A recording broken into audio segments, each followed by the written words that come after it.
What the hell is going on? Only half of the speed cameras are switched on. What's the point of that then? I mean, I assume that we paid for them all, and they ain't cheap.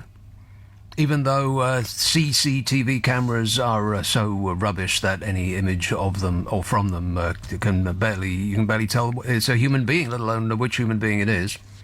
I assume that they are perfectly capable of taking a picture of a car's license plate number. Why aren't they switched on? This is probably the reason that I'm the only person in the entire country, if not the world, that actually sticks to the speed limit, and I'm getting sick of it. But don't get me started on that again. Damn it! Hey, there's a moon in the sky, and it's called the moon. And it is brighter and larger than usual as it moves closer to Earth. It's coming right for us. It's going to appear about 14% larger in diameter and 30% brighter than usual this evening. It's the second supermoon of the year, and they call it the Beaver Moon. Disgusting. I ain't making this stuff up. That's what they call it. Because, you see, in the Northern Hemisphere, November's full moon occurs at the time of the year when hunters used to set traps before waters froze over to ensure a supply of warm furs for the winter, hence the name Beaver Moon. Well, that's all right then. It should really be a beautiful sight. Yowza. And I looked at it this evening, and you know what? It looked like the moon. Didn't look any different to me. But that's because I am not an expert. Says a bloke called Tom, an astronomer at the Royal Observatory in Greenwich, said it's worth noting that the best time to see any object in the sky is when it's as high as it can be, so really around midnight. And you know what? He knows nothing. It's not the best time, not for the moon anyway, because it doesn't account for the moon illusion, where the moon appears bigger on the horizon because you have something that you know the size of to relate to it. High in the sky, there's nothing around it, so it doesn't appear as big. And like I said, that illusion, psychology fans, is called the moon illusion. Psychologists have absolutely no imagination whatsoever. Correct. Met Office forecaster Emma said there would have been some rain on the start of Saturday, and that's going to clear away. Much clearer skies as we go through the evening, so you'll be able to see the moon. It's right there. There's a good chance of catching a glimpse of it. A little peek, said Emma. And here's the science. Do you want to know the science? No. The moon has a slightly elliptical orbit, doesn't go round in a circle. And at some points, the moon is about 5% closer to the Earth than average. That's known as the perigee, and at others, 5% further away, known as the apogee. And this month's full moon will be 226,182 miles from Earth, closer than its 238,900 miles. It's going to reach the peak of its full phase at 5:23 a.m. Today, or later this evening. This show is an education, ain't it? Negative. No, not really, no. Who cares? It's still a moon. It looks like the moon, and no change there. Shall we talk about Donald Trump just for a little bit? I don't want to talk about him for a lot, but just a little bit. The giant orange galumph in the White House is off on an insult tour of the Far East, but before he left, he did an interview on Fox News, which you can't get in this country anymore. It's a little bit upsetting. If the leader of the free world consumes Fox News for about 24 hours in each day, it would be good to see what he is seeing, because he seems to base all of his opinions and his actions on what Fox News tell him to do. It's like Rupert Murdoch is the President of the United States of America. So he did an interview on Fox News, and he attacked his own Secretary of State, Rex Tillerson. He's the fellow that used to run the world's largest oil company, Exxon, so let's assume that he knows a thing or two.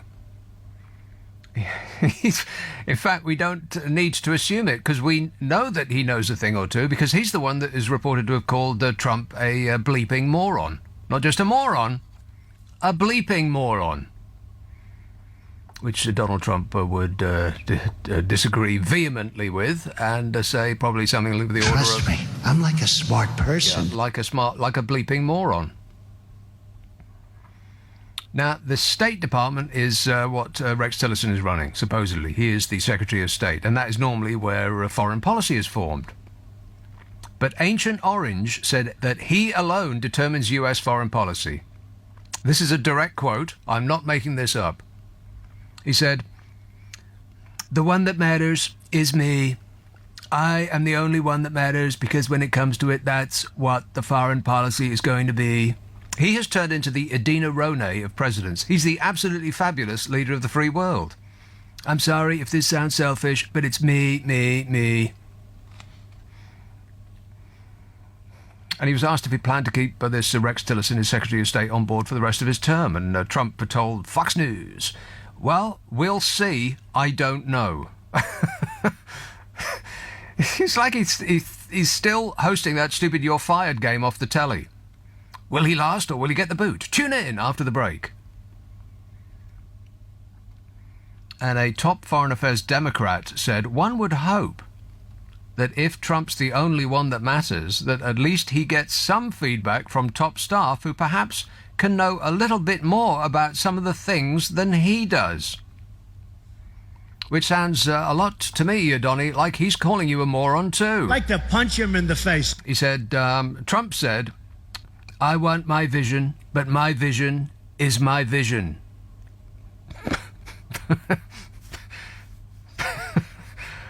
Where do you start with this man? Just imagine any other world leader saying the things that he says, and they'd be out on their ear within before the words have stopped dropping from their lips. I want my vision, but my vision is my vision. Imagine if Theresa May had said that. She'd be locked up in a giggle hut. He said of his Secretary of State, Rex Tillerson, "Rex is in there working hard. He's doing the best he can." Good boy, Rex. Also in the Far East is his totally hot daughter, of whom he said, "Don't you think she's hot? If I wasn't dating her, I'd be her father." Or something like that. Ivanka Trump's there in Japan. She was speaking on empowering women to an almost totally empty auditorium in Japan. Did you see those pictures? There haven't been that many empty rows at a Trump event since the inauguration. Millions of people, bigliest crowd ever. And the organisers tried to come up with a reason for this low attendance, presumably so as not to make her father grumpy. And the best they could do was to say that the extraordinary levels of security meant that people were unable to make it inside the venue before the doors closed. That's a good one. If they'd got in, they would have heard her talk about sexual harassment. I think she said, "Never be alone with my father without an easy exit and a can of mace." I will be so great to women. I cherish women. Yeah, with both hands. I just wanted to really say that I love you. I respect you. There's nobody I respect more. You're going to do a fantastic job. Thanks, Donny. Mike Riley says, "Are you trying an impression of an American Bob Geldof?" That doesn't sound anything like Bob Geldof. I know it doesn't sound much like Donald Trump, but it sounds even less like Bob Geldof. What are you talking about? And this one says, "I'm basing my opinions on 16 and 17-year-olds having the vote last night on Diane Abbott's incorrect armed forces comment." No, I'm not. Had nothing to do with Diane Abbott. What's Diane Abbott got to do with it? Bizarre already. Really weird. Strange. Crystal Palace. Hello, Dave. Oh, hi there. Can you hear me? No, not really. Can you hear me now? Please speak directly into the phone. I am speaking directly into the phone. Oh, right. Well, then you need to get a new phone. Go ahead, Dave. This is We'll a new struggle phone. through. Now, did you drive to work today? Yes. Did you see anybody doing anything stupid on the road? Always. So what did you see today that was stupid? I saw somebody in front of me driving a van that was belching out a cloud of smoke that would probably kill a moose. Because you say every time you get in your car you see something stupid, and I don't like it slagging off London drivers because I find them incredibly good drivers and polite and considerate. Who? You find who polite and considerate? Polite. Who? And considerate. Who do you find polite and considerate? All London drivers. All London drivers. Oh, okay. All right, good call. Jeez. Is it just me? No, I don't think it is. It's another one of these. Isleworth. Hello, Eunice. Hello, Nicholas. How Yes, are you? sir. All right, thanks. Good. I just was speaking to your researcher. Researcher? No, not really. What? Sorry, producer. Or No, not really. not really. Okay. I do don't the you research and I do the production and the presenting right. and the desk Okay. operation. But, apart from that. think all 5 in one day? Yeah, I'm all 5 things at once. Right. Basically, the reason I'm calling in is about the supermoon. The supermoon, the beaver moon. The beaver moon. It's supposed to be in Christmas. It's supposed to be Christmas. It's supposed to be happening before Christmas. This is before Christmas. Is it? Okay, is it just me, or have we stepped into the twilight zone? Doo-doo-doo-doo-doo-doo-doo. Seems to be a bit weird. Just a little. I think more people should be in jail. I suppose that makes me a fascist. I think more people should be in jail, and yet people who have a criminal record as long as their arm are just waltzing free. Like this fella here that was, the Daily Mail did a good piece on him today. A notorious criminal walked free from court after a police officer failed to turn up to give evidence. After a police officer failed to turn up to court to give evidence. This man's 21 years old. He was accused by a shopkeeper of stealing from the till, harassing him and making racist threats. CCTV appeared to show him in the takeaway pizza shop, which is where he broke into, and raiding the till. But the case was dismissed by magistrates after the officer failed to attend court. Well, he was probably painting his fingernails. The victim says he's lost all faith in the ability of police to protect him and other shopkeepers. Me too. Cleveland police say they have apologised to the victim but have not explained why their officer was not there. They said, I am very sorry that I screwed up. I am so sorry. You just don't know how sorry I am. I'm sorry. Yeah, the Cleveland police apologised. But they didn't explain why the officer wasn't there. I can tell you. It's because it's his right and he can do what he wants. So this 21-year-old, who just keeps getting away with it, has previously been convicted of attacking his mother and threatening to kill his pregnant girlfriend. He's made more threats against the shop owner since the police have screwed up the case, claims the victim. On Tuesday, he reported this fellow to the police once again for making death threats, but officers said they couldn't take a statement for 2 days. Now, if this was happening to you, you'd think that you'd want the police around toot sweet, right? And that victim, by the way, a former community police officer, who now says, I have zero trust in the police. They have no idea what they're doing, and the way they treat us is absolutely atrocious. And I have a theory about why that might be. The victim also claims that the man set fire to his shop, as 3 people slept in a flat above that store. And the police failed to investigate properly. I think the reason was that there was insufficient evidence, apart from all the ash. And this bloke lives just a few doors down from the shop that he broke into. Apparently he's been convicted of more than 20 offences. Not committed 20 offences, convicted of 20 offences. Which sounds like 19 too many to me. I mean, even if I put on my loopy liberal do-gooder beret, I'd say that sounds like about 15 too many offences to be convicted of. I mean, at what point do we say, you've had your chance and you blew it, and we'll toss them over the side of the good ship Britannia? Or is that a little bit too right-wing? We just heard that almost every type of crime was up in those official figures that they just released. And maybe this is one of the reasons why the criminals have realised that crime does pay, and you'll almost always get away with it. Do you know how many break-ins they actually solve these days? In some places it's 0. or as near as makes no difference. And the average is about 90%.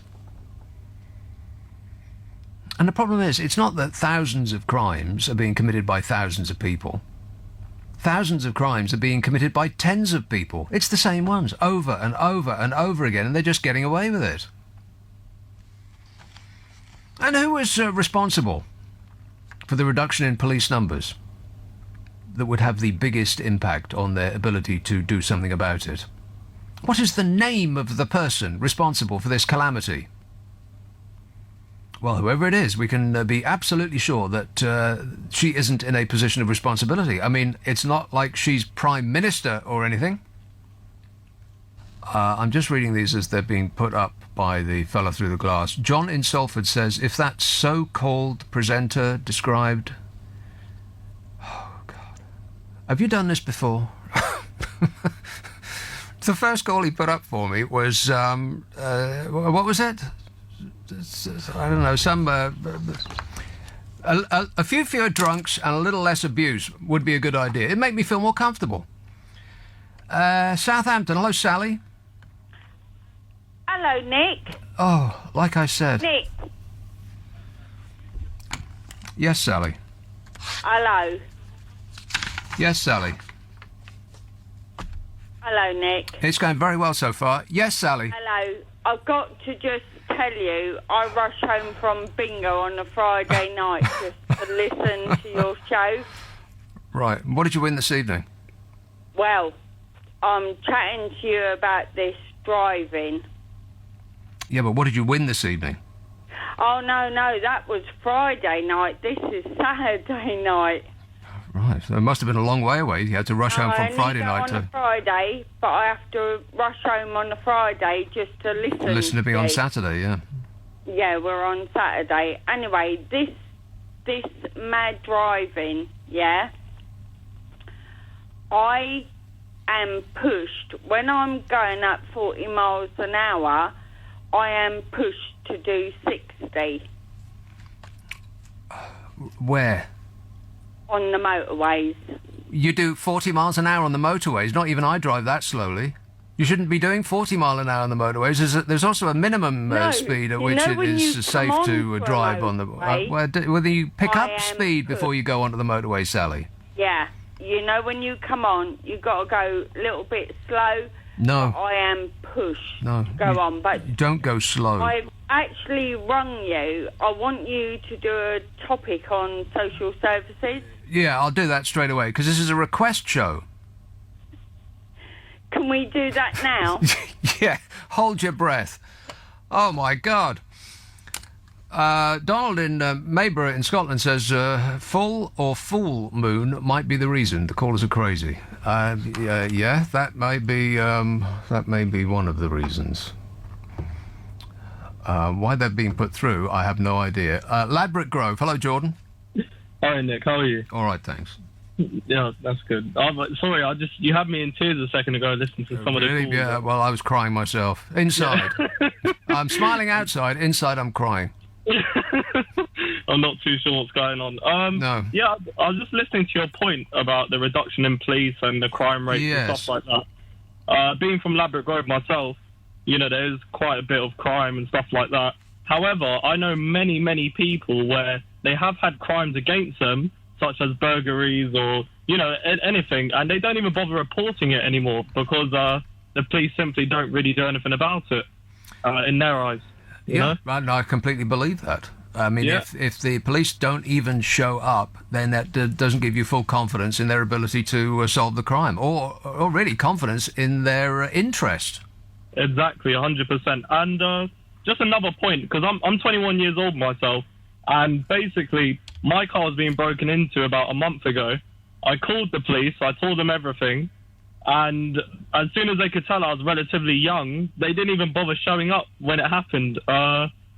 And they literally just gave me a rung back and just said, could you politely ask them, have a conversation with the gentleman and ask what his problem is. So I was thinking, you really think I'm going to go up to someone with a hammer in their hand trying to break into my car?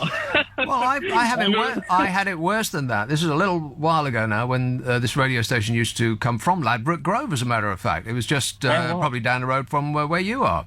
Yeah. And I parked in the back of the building underneath a CCTV camera. I actually had it on film, the person breaking into my car to nick my sat-nav, which was in the glove compartment, but I had left the telltale sucker marks on the window, and that's why they call them sucker marks, because that's exactly what I was. And I might as well have put a sign on the car saying, there's a £100 gadget in my glove box, please break the window and help yourself, which is exactly what he did. And so I told the police I've got a picture of him. I've got it's in full colour, and I've got it's practically 3D and stereo sound, and they weren't remotely interested. All they did was give me one of those incident numbers so that I could not call the insurance company with, because there's no point, because the amount that you would have to pay as part of your claim would make it pointless. Yeah, I mean, Nick, I mean, to put it into retrospect, if you'd like, I literally drive from my area every day along the A406, you know, all around basically West London, East Acton, and I promise you, Nick, I could probably call the police about 20 times a day. That's how bad it is at this point. I'm going to buy one of those video cameras, because I know that someone's going to smash into me and blame me for it. Yeah, exactly. And I just think it doesn't even matter what age, you know, what kind of background you're from. Everyone's kind of affected by it. And, you know, I don't even feel safe anymore, if I'm honest with you. It seems to be everywhere now, all parts of London, you know. But particularly Ladbroke Grove. You're definitely you're not safe in Ladbroke Grove, Jordan. I mean, yeah. To be fair, you've got a good point there. But, you know, I just find it ridiculous. I think the police should really listen to people more, perhaps. I know they're a bit man down at the moment, but, you know, people they see them in a certain way, and it's no one's fault but their own, to be honest with you. Well, yes, we judge them on what we see, and what we see ain't that great anymore. Well, we just don't see them. That might be it. Thanks, Jordan. Chris says, this country has lost the plot on most every issue now. I have completely lost hope for the future of Britain if we carry on this way. Wow. Cheer up, mate. It might never happen. Oh, no, that's right. It already has. Graham says, the intellect of your callers tonight is astounding. Have they got the vote? Graham, I think it's probably worse than that. They're probably reproducing. I maintain there should be a test that people go through to not only get the vote, but also to reproduce, you know, for the benefit of humankind. Prince William was banging on about this just the other night. I wrote a column about it, which you can see on LBC, the Nick Abbott blog section. He was saying that essentially we're reproducing far too frequently, and if people could just keep their hands off each other for 5 minutes, it would be to the benefit of the nation and the planet. We're killing the animals with our numbers, was I think the it of it. John in Grey says, more luck ringing the Ghostbusters than the police. Well, that's that is alarming. It's not just me that is I don't know. I don't really get much contact with the police, but what I have had in the past, particularly with the break-in of my car, it was unsatisfactory. I'd have to say I was disappointed. They didn't even come over to take a peek. That's just giving up, isn't it? I mean, okay, I wouldn't expect them to dust for fingerprints and crawl around the local community and ask everybody where they were on the night in question, but it does imply that they've just given up, that there are some things that they just aren't remotely interested in anymore because, you know, what's the point? Now, maybe they think that way because of the way the courts treat criminals. I mean, this fella here that broke into this pizza place and is alleged to have set it alight, and he ransacked the place, stole from the till, and threatened the pizza owner with death. If he's been convicted of more than 20 offences and he's still only 21 years old, that rather implies that he hasn't spent much or perhaps any time inside. How can you have been convicted of 20 offences and still not be inside at the age of 21? That just seems bizarre to me. I don't get it. I mean, what offences are they? Spitting on the top deck of a bus? I doubt it. Well, he's been convicted of attacking his mother and threatened to kill his pregnant girlfriend, so he doesn't seem like a very nice person. Why isn't he in prison? Now, I know that people will say, well, that's a far too right-wing a position, but if I... most of the time on this show, I get accused of being far too left-wing, so you're going to have to pick one or the other. I think at some point, if you imagine that the society is like a boat, I've made this description before. Forgive me if I'll repeat myself. We're all in the same boat. That's fairly true. And we're all rowing diligently to the promised land on the horizon. Well, not all. Some people are in the back with their feet up saying that they don't want to do anything. It's their right and they can do what they want. And that's bad. And we should look negatively upon those people. But for some, it's worse than that. Some people aren't just doing nothing. They're actively trying to scupper the boat that we're all sitting in. And that would, I would suggest, includes this man here, who was accused by a shopkeeper of stealing from the till and harassing him and making racist threats and all the rest of it. A notorious criminal is how the newspapers described him. Why isn't he in jail yet? See, in the boat scenario, then the rest of us, if we actually had any sense, we'd have thrown him overboard. That's not going too far, is it? No. No, not if we were in a boat, it wouldn't be. If he was trying to dig holes in the hull and sink us all, which is, what this behaviour sounds like to me, then we would chuck him overboard. So what's the solution if we insist on cloaking ourselves in this thin veneer of civilization, and we refuse to do such a thing? I mean, we refuse to do such a thing in this country, but they're not so reticent about doing it in other countries. I mean, there were a few stories this week about how people are treated, and I initially was going to come to them with a negative slant. But you know what? Maybe I'm starting to change my mind. There has to be some kind of middle ground between us and Dubai, for instance, or Egypt. Like Egypt. A talk show host in Egypt, a woman, has been accused of inciting infidelity and immorality after appearing on Egyptian television to discuss single mothers. She told the viewers of the show that women could become mothers outside of marriage. Disgusting. She's called Dua Syed Salah. She used her show to voice her support for single mothers. Now, I'm not approving of the treatment that the Egyptian authorities have given her, but maybe there's something in between the sort of what appears to be a lax attitude in this country and the somewhat sterner attitude to miscreants in Egypt. So she went on her show and she said that women could become mothers out of marriage. And a lawyer called Ashraf Naji filed a lawsuit against her after the episode aired and accused her of incitement to immorality and committing dishonourable acts, which was laughed out of court. No, it wasn't. The Egyptian court agreed with this lawyer, and she was jailed for 3 years. A talk show host for saying on television that women could become mothers out of marriage. Inside jail for 3 years. And I would imagine that your average Egyptian jail, not that nice. And she was also fined 10,000 Egyptian pounds. Which is about £4.30. It's a little bit more than that, but it's not the vast sum that it looks on the paper, 10,000 Egyptian pounds. But it's the 3 years inside what concerns me.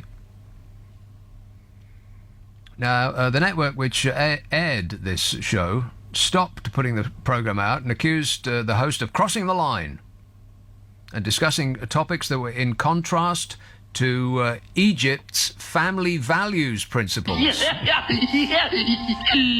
Oh, please. I think they do protest too much. Is that the same Egypt that has a divorce rate of 40%? Is that the same Egypt that in a survey in 2010 of 1,000-odd women by the Egyptian Centre of Women's Rights found that 98% of foreign women and 83% of native women in Egypt said they had been sexually harassed? And 2/3 of men there willingly admitted that they harassed women. Is that the very same Egypt? Yeah, family values, eh? So there has to be some thing between our attitude to law and order and theirs. Because what we're doing now doesn't appear to work. And then there was another Egypt story which was hard to look away from. A British holidaymaker says she's facing the death penalty in Egypt for carrying painkillers in her suitcase. In Egypt, the capital punishment is carried out by hanging. The state carried out 44 executions last year. She's called Laura Plummer. She's 33. She's from Hull. And she claims she was forced to sign a 38-page a confession in Arabic, which she doesn't speak, before being locked in a tiny cell with dozens of other women. She was arrested by the law with tramadol, about which I know very little. It has a street value of all of £23. That's what she could have got if she'd sold this stuff. But they're treating her like a drug dealer.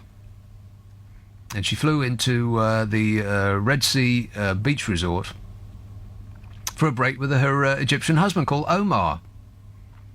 And she brought the pills in for him because he suffers from back pain, and you can't get this stuff in Egypt. It's just pain medication. And her mother told the son that she had no idea that she was doing anything wrong. She said the painkillers were right on the top of her suitcase. She wasn't hiding them. And she's facing either 25 years in prison or the death penalty. There has to be something in between what we do and what they do in other less open, civilized, liberal countries. Unless I'm getting any of this wrong, in which case you can correct me. Look at that switchboard. Good God, I think I've frightened them all away. Well, I don't want people calling me, telling me that... the first call that I was he wanted me to take was... why are you talking about Donald Trump again? For God's sake. Why am I talking about Donald Trump again? Because he's the leader of the free world. He's the most powerful man on earth, and whatever he does, we'll follow. That's why I'm talking about Donald Trump again.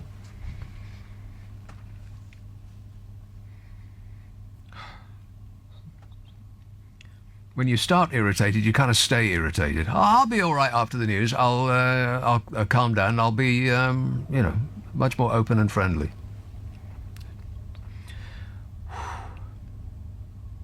So anyway, back to Egypt.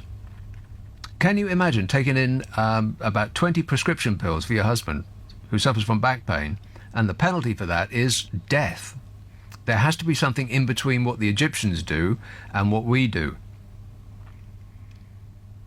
So she was held for 5 hours at the airport with no interpreter. Must have been frightened out of her mind. And then she signed a statement that she believed would allow her to leave. But it wasn't. It was a statement of confession. She didn't know that because it was written in Arabic. Her mother said that she looked dead behind the eyes and repeatedly begged for help as she faced the judges. And now she's held in a 15-foot by 15-foot cell with 25 other women, and her family is spending £10,000 on legal bills. And like I said, they're treating her like a drug dealer, like an international super criminal. She would have made £23.20 if she'd sold those pills on the black market. And here's the best bit. The Foreign Office confirmed that they are assisting a British national in Egypt. Right.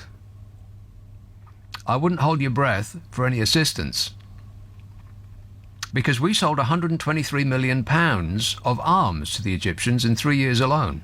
So don't expect the government is going to be putting too much pressure on the Egyptians on behalf of a British citizen, because, think of all that money. In September this year, The Guardian reported about the amount of weaponry that we sell to some of the most unpleasant places on earth. UK arms manufacturers exported £5 billion worth of weapons to countries that have repressive regimes. That was in just the first 22 months after the Conservative Party won the last election. This is not a Conservative Party thing specifically. All governments are blind to the human rights abuses of countries that have got a lot of money to buy weapons. That's one of the things we do for a living. Now, that £5 billion was largely down to a rise in orders from Saudi Arabia, But there were many other countries with controversial human rights records, and that word controversial seems benign in this context. Places like Azerbaijan and Kazakhstan and Venezuela and China. We had the Defence and Security Equipment International Arms Fair at the Excel Centre in East London recently, and there was practically an axis of evil invited to attend by our morally upstanding British government. Places like Egypt and Qatar and Kenya and Bahrain and Saudi Arabia. And of course the government insists that its arms export licensing systems are subject to stringent rules. And those rules are that you may only buy weapons from us if you can afford them. That is our very strict ethical foreign policy. If you haven't got the money, we won't sell them to you.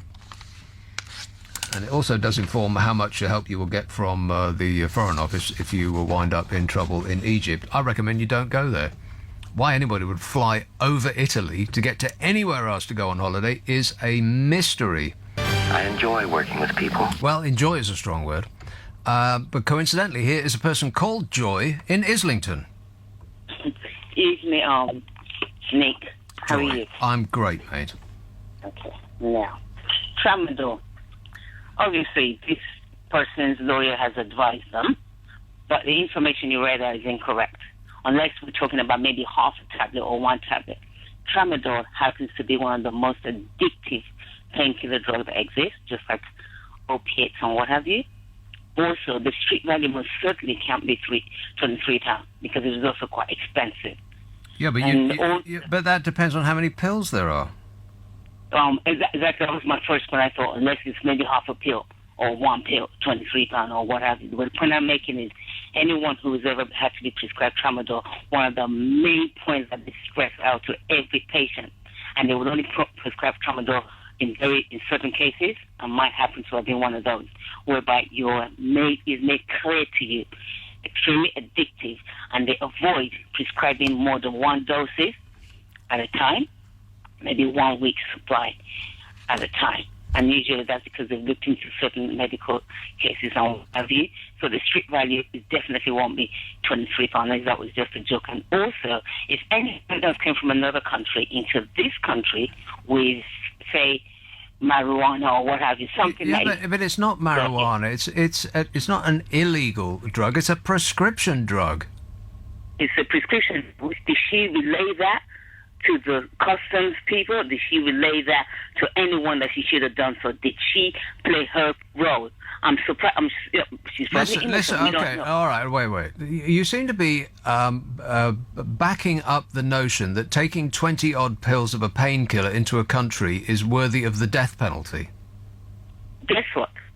If that's the rule in that country, in exactly the same manner, I don't know what you promote in terms of law, because I know for sure certain of your colleagues, they would lecture everyone else on what law and order is. So as far as I'm concerned, if we expect other people to respect the law in this country, which we view as ludicrous sometimes, in certain cases, exactly. Definitely, yes. Precisely. So we more or less have to expect the same from other countries, not dictate to them as well. But, your law is ludicrous. I disagree. Just because it's the law doesn't mean to say that you have to respect it. Oh, thank you. Thank you. All right, I believe so. Because some laws are man-made, and a lot of laws are ludicrous. We know that. But the point I'm making is, when other people come into this country and do not respect certain laws, there's people are locked up in our prison right now. Yeah, okay, but there should be some sort of leeway. I mean, you can't read all of the laws of a country before you go there. And nor would you expect that if you had prescription pills on you and you didn't try to hide them, they were right there on the top of your stuff in your suitcase, you wouldn't ordinarily expect that if you did that, then the penalty would be death or 25 years in prison. That seems unreasonable. Now, there's a lot of laws in this country that seem unreasonable, like you're not allowed to have rear-mounted rocket launchers on your car to take care of anybody that's tailgating you. That seems unreasonable to me. Why not? I pay my taxes. Why can't I have one? But going into a country that is so obsessed about a drug problem, which, by the way, they haven't cured by having these laws. They have a drug problem there. Apparently, Tramadol is part of it. So the death penalty don't make no difference. They've still got a drug problem there. But how are you supposed to know everything about every law of every country that you go to? I mean, if you were required to have comprehensive knowledge of every law coming into this country, no one would come. You'd have to spend the rest of your life reading up. It just seems unreasonable.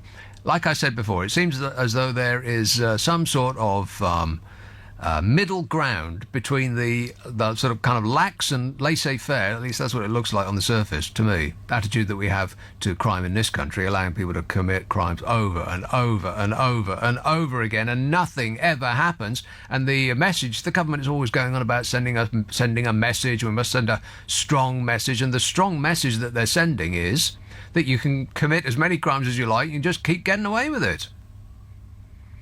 How can you have been found guilty of 20 crimes at the age of 21 and still be outside?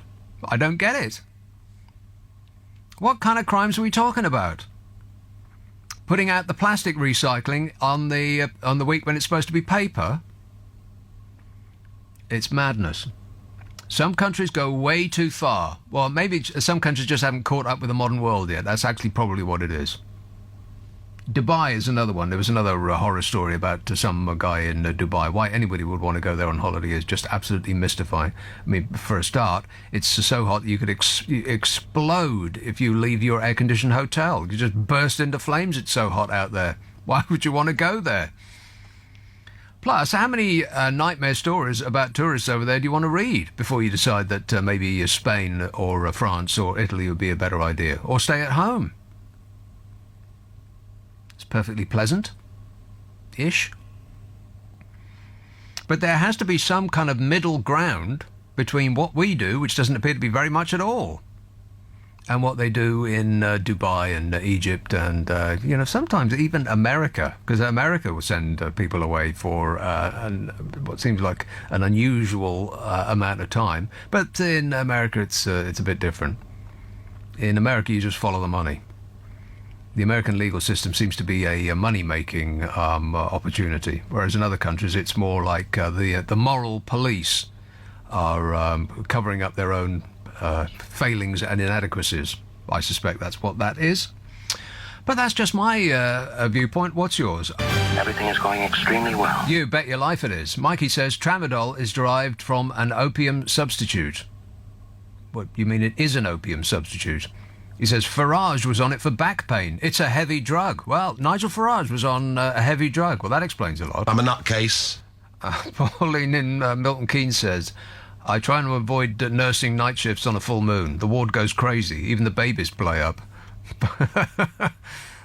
There's no reason for that to be the case, though. I mean, the moon is... Just because it's a full moon doesn't mean to say there's any more of it. Just because you can't see it on most days doesn't mean to say it's not all there. There's no reason because people say, oh well, it's the increase in gravity on a full moon. It's the exact same amount of gravity. Babies shouldn't be freaking out over a full moon.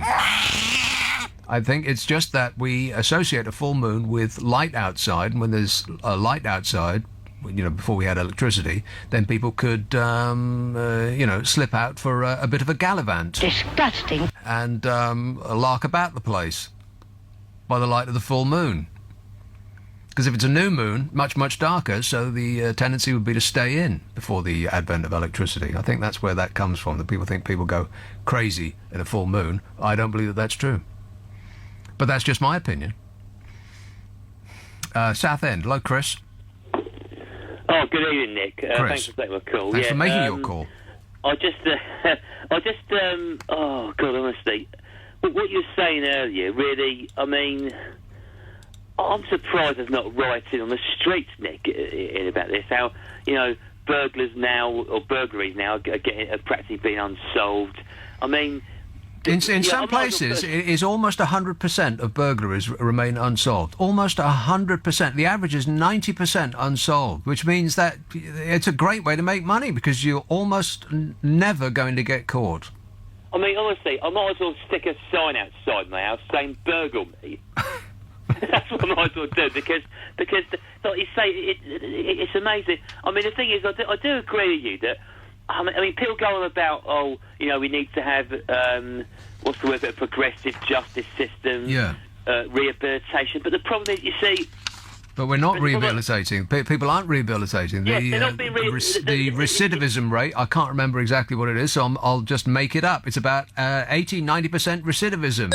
In other words, people go into jail, then they come out, and they do the same blooming thing that got them into jail in the first place, and then they go back into jail. Oh, no. And the thing is, I mean, years ago, I used to work for a call centre that dealt with London court case fines, and what was amazing was that, in an attempt to avoid putting them in prison, because of course that costs money, which our government doesn't want to spend, they would very often stick a fine on them. But of course, very often, they would, just ignore notice after notice saying, look... Well, I can imagine where they would get the money to pay the fine. Yeah, exactly. That's the thing. When the bailiffs went round their house, there was nothing of value to take anyway. Yeah, So they'd sold it all. Yeah, they were possibly. Yeah, I don't know. But they come in the house and find there's nothing worth taking anyway. So they stick them in prison anyway. Now, my argument is you could cut out all that and just stuck them in jail in the first place. I mean, if you're going to have a rehabilitative justice system, like they have got in Norway, for instance, where I believe their rehabilitation rate is something like less than 50% or something, whereas ours is something not more 80%. No, you mean recidivism, not rehabilitation, because that's the good thing. You mean recidivism, that's the bad thing. They just keep doing the same thing over and over. Well, Norwegians, always so perfect. But the thing is, I mean, of course, if we were to be more like Norway or Denmark or Sweden, it would mean putting taxes up, which, of course, is not popular with the right-wing media. Well, it's not popular with people, despite the fact that if you tell them... Not popular people. Huh? So what if it's not popular with people? Put them up. Well, I agree with you. I think that people should not be given what they want. They should be given what's good for them. Now, I know that sounds paternalistic and, Daddy knows best, but Daddy does know best. The thing is, though, I've actually got a complaint to make, and it's not about you, but about... No, it's not about you. It's about Andrew Pearce, who was on before you the other night. Yes. Now, he said, right, I said to him, well, the best way to solve a lot of these problems is to put taxes up so the government's got more money to spend. Yes. But he then says, oh, well, we already have high taxes. Well, I said to him, well, no, we don't. Compared to these other countries, like in Scandinavia, like Netherlands, in Germany, in France, we don't have high taxes. And you know what? You know what? It was a feature of all of those countries that you just described. Their happiness. They pay more taxes, and yet, or rather, and so they are happier because the government provides more. The health services are better. The police are more in control of the streets. People have better lifestyles because of this sort of socialist way of taking the wealth and putting it of all people and putting it in a pot for the benefit of all people. Which is not what we do in this country. We've been persuaded to believe by those that would benefit the most that taxation is a bad thing, and that we're not quite as bad as they are in America, but we are more American in that regard than we are European. And it's for the specific benefit of the haves and the have-mores, and everybody else just gets screwed. And that's not the case in all of the countries that you just mentioned, all the perfect Scandi countries. They pay more in tax, so they can afford to buy less stuff. But you know what? Stuff don't make you happy, and I thought that that's what the purpose of life was. You know, apart from the procreation part. Disgusting. Apart from that part, the purpose in life really is to glean as much happiness as you can while you're on this road, right? Well, the thing is, though, why is it you got people like Andrew Pearce who reckon, the Tories have put up indirect taxes, like, on your insurance and stuff like that? I mean, my tax in terms of the tax on my wages, to be fair, has gone down. But like you say, I agree with you that really this low tax model, it just simply isn't working, Nick. And more importantly, I don't really know. If we are being taxed more on certain products, like, indirect taxes, then what is the money being spent on, Nick? I mean, it's probably been spent on nuclear weapons. Well, that's a big thing, and it just irks me every time I think of it, that there's an open checkbook for weapons of mass destruction in this country. We just can't get enough of them. It's just ridiculous. Weapons that we'll never use, not now, not ever, never. And there's an unlimited amount of money. The magic money tree is sprouting cash when it comes to nuclear weapons because it allows us to strut about on the world stage and give it the big I am. Why a money laundering racket off the coast of Europe needs weapons of mass destruction? I have no idea. They don't have a rocket launcher pointing at you when you go into your local bank branch. So why do we need them? It's mystifying. Oh, it's mystifying, Nick. It really is. I mean, what we could do is do what Ed Miliband said. And I think the thing with these weapons of mass destruction is, I think at the minute there's 3 submarines circling the UK. Apparently Ed was going to reduce it to 1, so in effect, instead That's of 3... plenty. That's plenty. Well, Yeah, I mean, well, you could stuff enough nuclear weapons up one submarine to annihilate any country that you would want to point them at.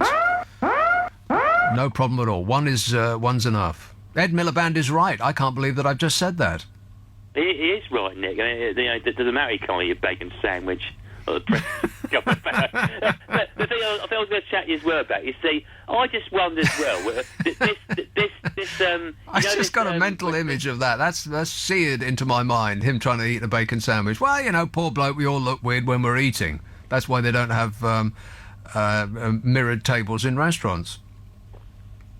Oh, no, they don't. I mean, the thing I was going to say is I just wonder, this whole Westminster sex scandal, a part of me just wonders whether, because as you were saying the other night to somebody, that I think the kind of trivial ones are being kind of put in the same boat as the ones that are more serious. It's obscuring the serious things that are going on, and it's. I think a lot of it is just point scoring. And political point scoring. I think people are getting even with each other, and there's some serious stuff that's going on right enough, but you can't see it because of this giant smokescreen of everybody saying, "Oh, well, I was, touched inappropriately on my clothed knee 15 years ago, and I've been suffering from post-traumatic stress disorder ever since." I mean, come off it. It is ridiculous, Nick. I mean, I just wonder, and this is the kind of conspiracy theorist in me, I just wonder perhaps whether the media and the press have turned on the government. In other words, people in the media and the press aren't happy with the way the country's been run, whether it's Brexit, the police force, whatever. I think they're more simple creatures than that. I just think that they like sex, and they especially like celebrity sex stories, and that's what we've got right now. So they'll go with it until they determine that the public are a bit bored, and then they'll go and talk about something else. It could be as simple as that, but I just wonder. I mean, you've only got to look at the kind of all the stuff that's been told on Theresa May, she did this Tory conference and conveniently the letters fell down. And you had that guy come up with. So that's a conspiracy. His name is right. Well, I wouldn't actually be. I wouldn't be surprised. I assumed that it was just a cock-up, but it could actually be a conspiracy. Yeah, I think. I wonder if Theresa May was actually set up personally. I mean, I wouldn't be surprised someone paid that comedian to give her that P45. Because how did he get past I don't know. that security? There's no security. There's no such thing as security. It doesn't surprise me that he would get past, but it does. It is a little. Actually, it is. If you think about it, it is surprising that he got all the way to the front, to the point at which he didn't have to have a. If he was a terrorist, he wouldn't have to have a gun. Oh no! He could have just stabbed her. He got so near. Yeah, it was bizarre. It was, and I just wonder perhaps whether, if you think of that combined with all this and the sex scandal, I just wonder. And you know what, honestly, Nick, I mean, as much as I think some of the incidents have been trivial, I think if it leads to the resignation of 20 or 30 useless MPs, then quite frankly, I'm all for it, Nick. Right. Sack a lot of them, Nick. I feel your pain, and I agree with you, except that they will be immediately replaced by a further bunch of useless MPs. So think of that. Oh, dear who then don't know what they're doing, and then don't know where their job is or where their desk is, and they can't remember their work phone number, and they'll be learning on the job for the next 6 months. Okay, thanks a lot, Chris. Good work. Thank you for holding. Your call's important to us. Yes, Ian, your call is important to us, and you're calling from Charlton Village. Oh, hi, Nick. About the tramadol. Yes. Look, number one, she had an Egyptian husband who had been more than well aware of the import rules. Number two, she was Well, over there no, three or four times a year. no, that's not true. That implies that you're well aware of every law of the land. You're not well aware of every law that is appropriate Her to... Egyptian husband is. Every Egyptian is well aware of the import rules on certain prescription drugs. Sorry. But You're only allowed to take but prescription how can drugs you in say Syria. that? You don't know what all Egyptians are well aware of. But anyway, let's assume that she didn't know. Let's assume that she didn't know. Well, she should have known, because anyone who goes to Egypt on a regular basis does know you're not allowed to take prescription drugs in unless you've got a letter from your doctor and the prescription tear off saying it's for you, and you're only allowed to take in enough for your dosage for your duration of stay. Right, well, you keep saying what everybody knows, Ian, but you can't possibly know what everybody knows. But anyway, let's get past that. Oh, the other thing, she had 300 tablets. No, I don't think that's true. Not 300. I think there were 20. 290. No, 290. Well, I don't know where you're getting that from. I read 20. No, 290. Where are you reading that from? It's well known. It's well known? What does that mean? From expats. How do expats know anything about this woman? God, your knowledge is vast and wide, Ian, but I don't know where you're getting any of this information. Well, you're not allowed to take it in, so you shouldn't. So that's... Her husband would have known that. Yeah, but the husband didn't do the taking in, Ian. I don't know why you're defending a country that puts you to death for taking in prescription pills. Why are you doing that? What's it to you? So you're continuing. You're not even backing down when I say that you're defending a country that would put somebody to death for taking in prescription pills. And that didn't faze you at all, and you're continuing to defend that country. Well, okay, let's just agree to disagree. How does that sound? Tina says Abbott has... Oh, God, it's another one of these attack messages. What is it with you? Abbott has developed an obsession with Trump. It doesn't occur to him that perhaps people have had enough of PC diplomacy. Tina, you're one of those people that spends all your time on the internet reading Facebook. You think that because everybody that you communicate with on Facebook all thinks the same way as you do, that everybody thinks the same way as you do. No, you are in a tiny, tiny, insignificant minority of people that think that Donald Trump is the best thing ever, ever, ever. I know you think that everybody thinks that the way you do, but that's because you're in a tiny little right-wing furious bubble. That's the problem with the internet, or one of the many problems with the internet. Everybody is living in a bubble. You just get... It's like you're talking while holding a mirror at arm's length, and you're just staring into it. All you hear is yourself coming back at you. I have not developed an obsession with Trump any more than I've developed an obsession with crime or the EU or politics. It's the news.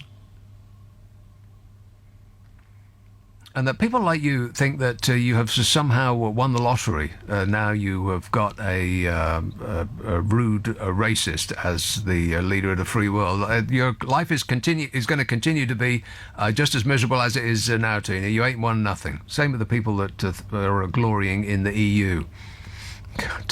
Study after study after study tells us that it's not going to be that great once we have achieved Brexit. Even the government's own study is so bad that they don't want to release it to us. But now they maybe will have to. Greg, an obsession with Trump. I mentioned him for about 10 minutes at the start of a 3-hour show. And an hour and a half later, it still riled you, Tina. I'm not obsessed. It sounds like you are. Greg in Elstree says, Scandinavians are not happier, they are more content. What's the difference? They are certainly not happier in the cheerful sense of the word. Quite a miserable lot, actually. Untrue. That's incorrect. Compared to whom? Us, perhaps. We are happier than the Scandinavians. No! Every single survey of happiness that comes out always has pretty much the exact same order. It goes something of the order of Denmark, Sweden, Iceland, Finland, the Netherlands. We are way down the list. I mean, you just have to listen to LBC to see how unhappy people are. People are on the edge of fury on a constant basis in this country. They're way happier than we are. Pete says, this sexual allegation scandal disturbs me. It feels like we as humans are doomed to repeat ourselves over and over again. The road from legitimate suspicion to rampant hysteria is a short one. It certainly is, and we've travelled that distance already. We're in the field of rampant hysteria right now. And it's kind of ridiculous. People think that, thank goodness it's all coming out into the open now, and things really certainly are going to change from this moment on, eh? No, they won't. They'll be exactly the same. Partly because the people that are doing the harassment or the attacking just don't think that they're going to be caught. It's the same as the people that are doing other criminal behaviour. They're doing it because they don't expect to be caught, which is one of the reasons that the death penalty doesn't work. I mean, they have the death penalty in America, and Americans are killing each other at they're dropping like flies. I think within 2 days, the Americans have shot each other to the same number as we shoot ourselves in this country per year. I think our yearly murder rate is the same as America's 2-day rate. Now, I know they got more people than we do, but it's only 5 times as many. And they have the death penalty over there. It doesn't work. That's because people who are doing the crime aren't thinking while they're doing the crime that they're going to get caught. Let's have a call in Ealing. Oh, Raf. Hello there. Hello there. Hello, yes. I think Egypt have clocked the potential of happiness of tramadol, and that is why they are being so hard with this lady. They've clocked the happiness potential of tramadol? Absolutely. I've popped a few of these myself. And what, this evening? No, not this evening, no, in the past. Right. Were you suffering from a pain-related condition? Psychological pain, I suppose you could say, and I was trying to seek solace. Right. Well, I don't know what. I don't actually know what it's for. It's a pain relief. So you were you were taking it illegally. Yes, okay. I suppose you could say that. Right. It's an opiate, or the correct term is it's an opioid. Right. It's the same thing that American is. They're having a big problem with that over there. Massively, yes. But this also potentiates the serotonergic and adrenergic circuit. So that's serotonin, which is a happy chemical, and adrenaline as well. So it gives you quite a kick. And 22, it's not actually £23. I can't find, I used to have a formulary somewhere. But I think it's more like pence for a pill. And I don't do it now myself. In fact, I think I did take it for pain. But I've known people that have taken it recreationally, and they pop like 10 at a time. So this is barely 2, uses. I suspect that they may have a problem, which is why they're being so hardline. I don't know. One would have to look into that. They're being hard-line because that's what they are as far as crime and punishment goes.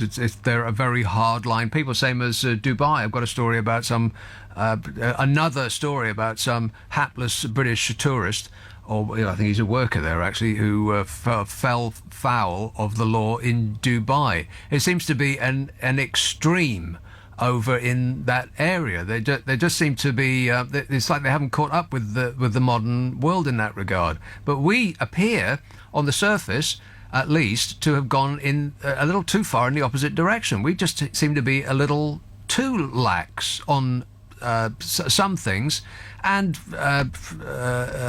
determinedly digging our heels in other respects. You know, with as an example, with drugs. I mean, the so-called war on drugs hasn't worked in any country it's ever been tried, no matter what the penalties are, because if they have a drug problem in Egypt and the penalty is death, well, the penalty don't work because they have the problem.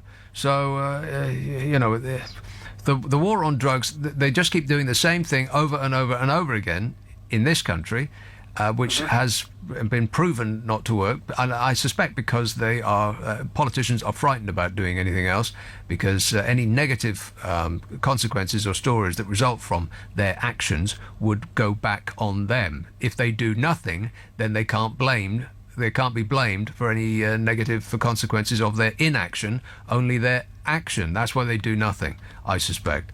Thanks a lot, Raph. Well, let's get back to it. Sophie says, an obsession with Trump, if that means a concern with staying alive and avoiding the nuclear war, we should all develop an obsession. Exactly.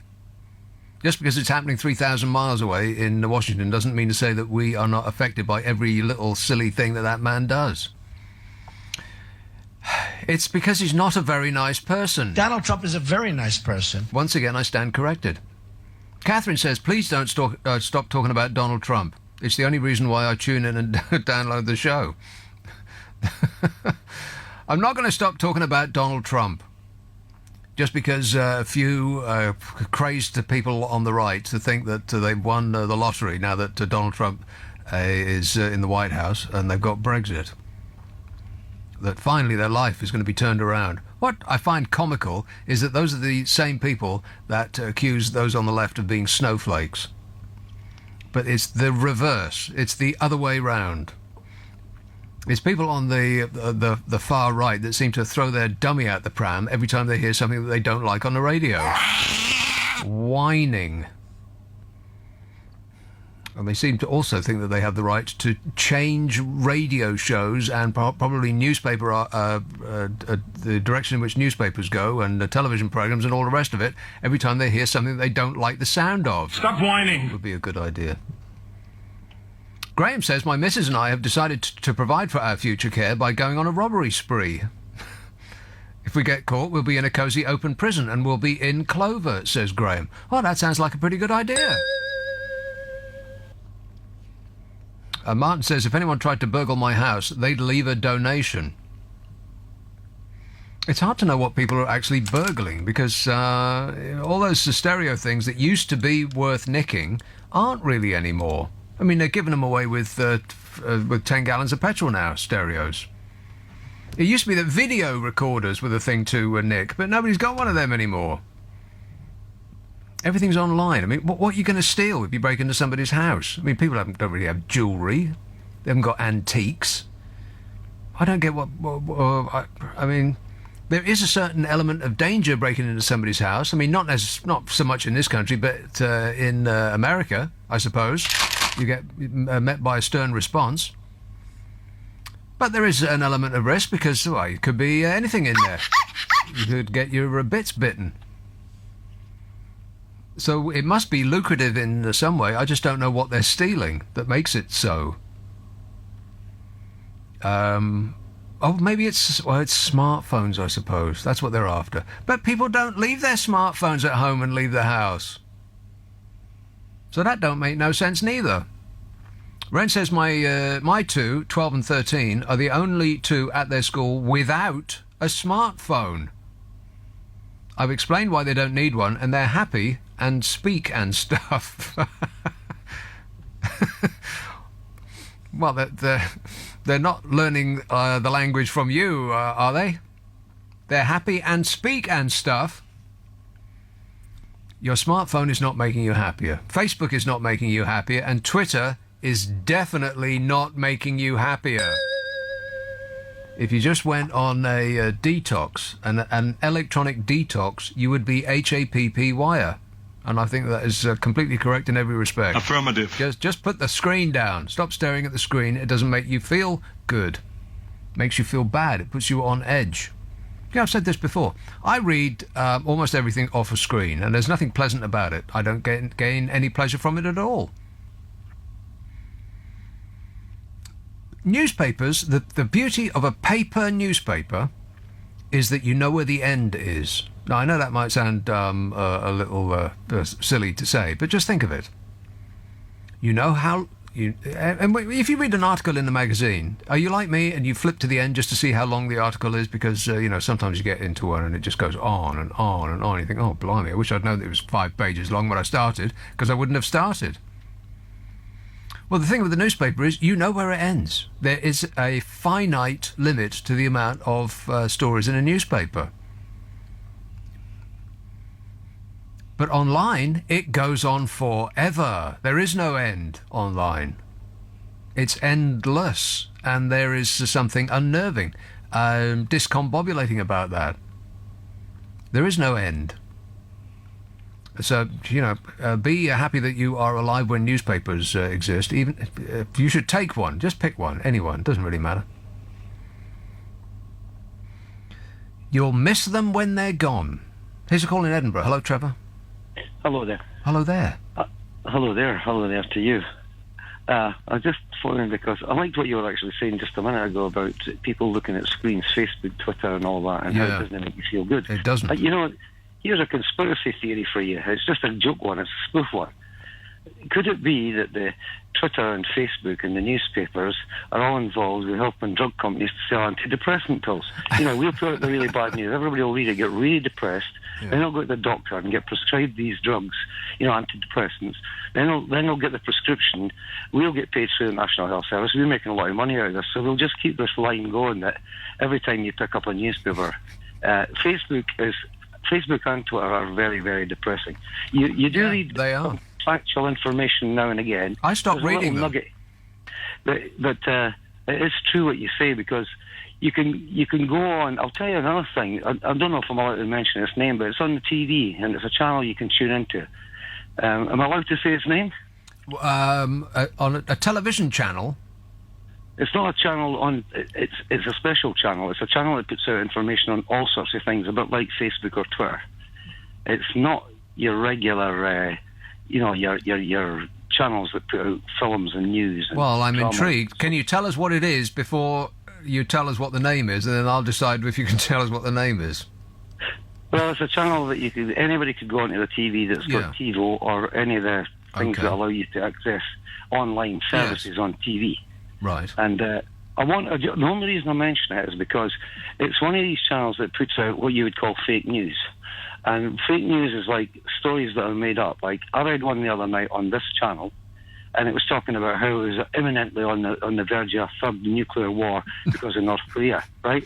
And it said that there was a guy appeared on it who comes from a place in America which monitors nuclear activity around the world. It's a big building, and there's all these gadgets inside it. Now, is this television channel a news channel? No, it's not a news channel. It's an entertainment. It has music, it has films, it has cartoons, it has dramas. Okay, all right. But it's all spoof. And when I was on it, I was watching this thing about North Korea, and I was quite concerned about it, because according to this guy... Well, we should be concerned, because Lil Fat Kim and Ancient Orange in the White House are going to go at it. I'll bring us into war. We should be concerned. But I've got the answer to that right here now. What should happen is that Mr. Trump and Mr. Kim Jong-un, I think he's called, Kim Jong-un, I think that's his name. Mr. Kim. What should happen is they should give them a pair of boxing gloves each, put them in a big arena, the two of them, maybe in Madison Square Garden, charge maybe $50 a ticket. Cover them in oil and let them fight in jelly. Like to punch him in the face. I'd pay a lot of money to see that. Yeah. And so would a lot of other people. And you know what? I'll tell you something. It would settle the whole thing. Then Mr. Trump could feel, if he wins, he could feel, well, I've justified myself as the president. No, well, he wouldn't enter the fight. He would claim that he's unable to go to a fight because he has a bone spur in his heel. He'd come up with some excuse, because he plays the tough guy right up until the point where he has to actually do something. I think he's definitely one of those typical schoolyard bullies. Well, he could get his wife to go in the ring for him, because she looks like she can knock out somebody. She looks like she could deliver a hefty punch in the face if you got into her way. You know? Well, And I I wouldn't think if miss that happened, I know this is just nonsense, but I'll tell you this: to me, it makes far more sense that they give the political leaders a big, like that program Gladiators on TV. They put them on a beam and they give them a big soft rubber thing and a thing to cover their head, and they just let them knock 10 bells at each other, and then the rest of us could get on and enjoying ourselves. Well, it could be pay-per-view, and we could spend the resultant cash that flows in on the NHS. Excellent idea, Trevor. Well, I mean, if you know any film companies are into it, I mean, they could get Mr. Putin involved and Mr. Trump, and it'd just be political leaders, nobody else. No, none of their assistants or... Well, I wouldn't get rootin' tootin' shooting Putin involved, because I think then the death toll would go through the roof. Let's just keep it between Donny and Kim, eh? Let's not get carried away. All right. Another thing, yes, in closing. Last thing I wanted to say is that Mr. Trump's hair is actually a living being. You know, it's not. It's on his head, but seemingly somebody's saying that it's got a life of its own, seemingly, because they showed you a film of him, and in one picture he had one hairstyle, and the next second the hairstyle totally changed. And I thought, is this them blending in different? Yeah, he doesn't shampoo it. He sends it to the cleaners. I don't know what it is, but thanks for cheering. All right, thanks a lot, Trevor. I really like you. Do you like me? No. Jade says, I'm open to all viewpoints. If it challenges me, I debate it. If it gives me brain damage, I turn it off. Well, that's probably good advice. Here's a call in Perth. Hello, Jason. Nick, pleasure. Just wanted to kind of refer back to, obviously, when you're talking about, obviously, that, like, on the concept of smartphones, where obviously that you can put down a smartphone. Yeah. And obviously you're calling about, obviously you can pick up a paper, and obviously when the paper's finished, you put it down. But you know where the end is. There is a finite. Absolutely. Your newspaper is finite, so it's comforting. It's warming. It's not doesn't put you on edge. But the massive problem is, regardless of if it's you or if it's John Smith in the street or anybody, it depends on what paper that you pick up.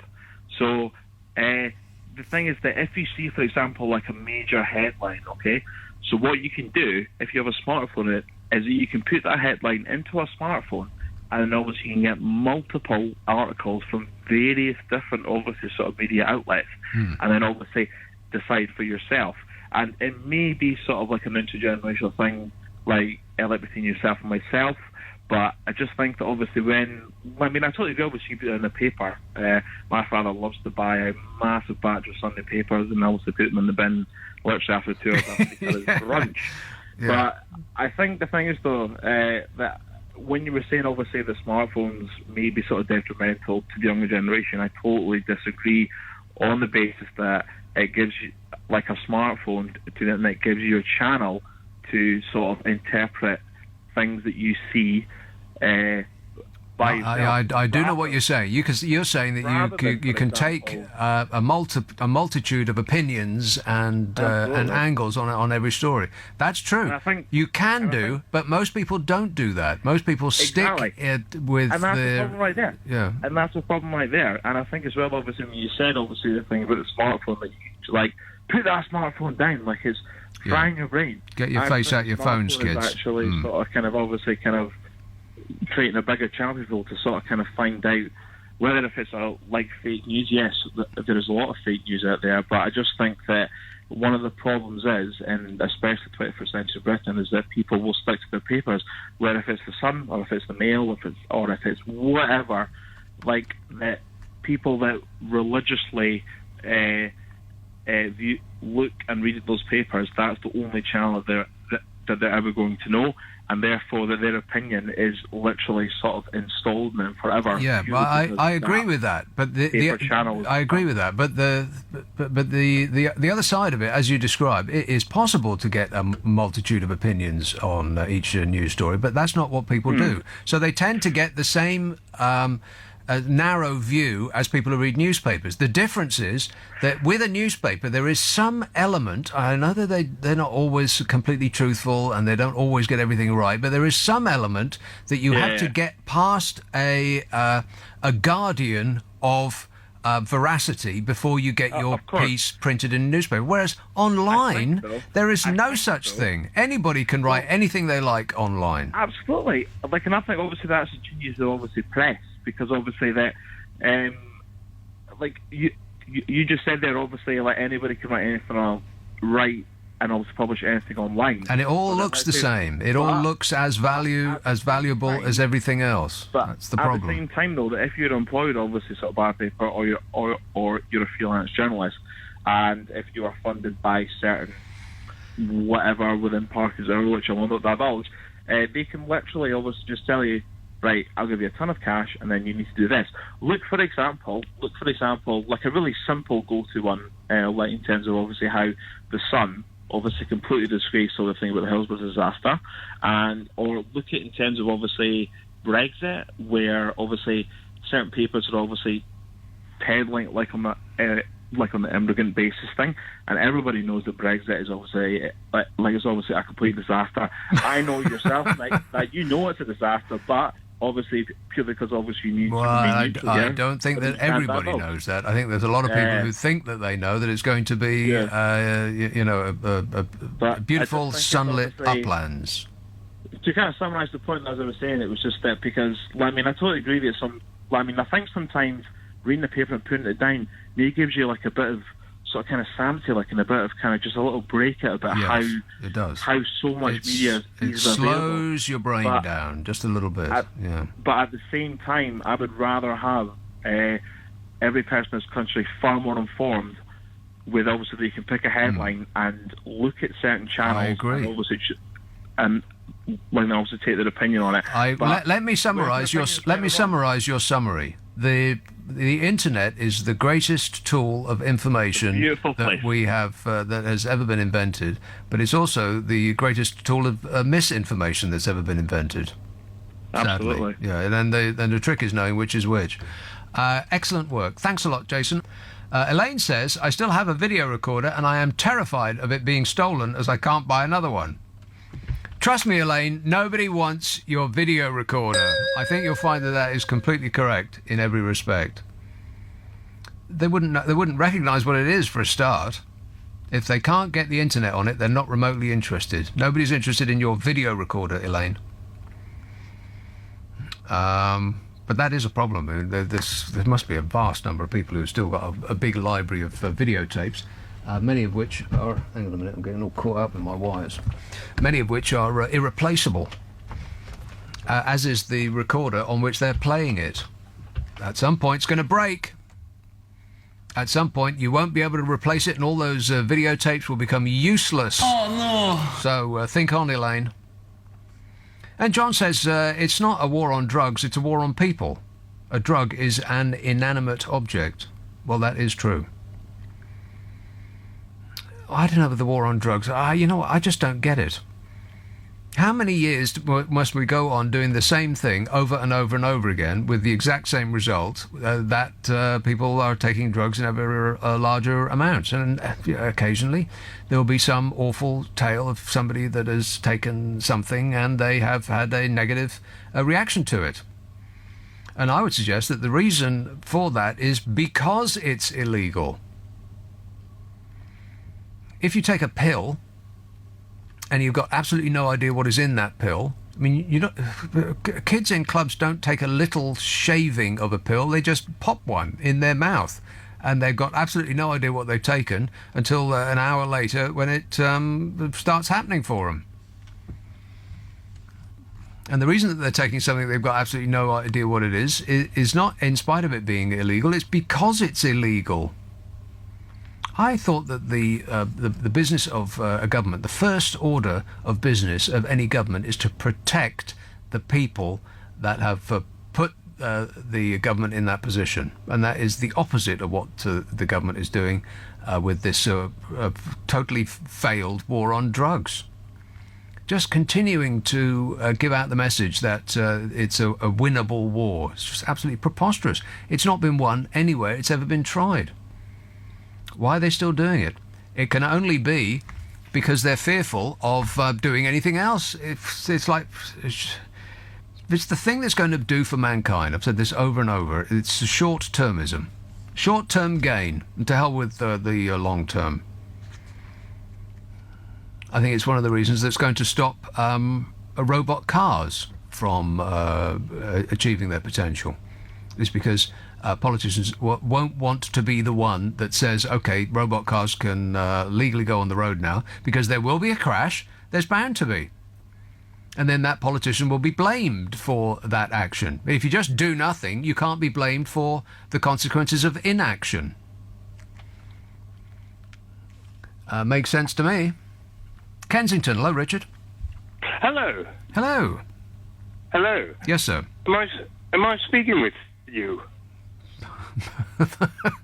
No, I didn't mean it that way. Am I on line? Am I on the radio?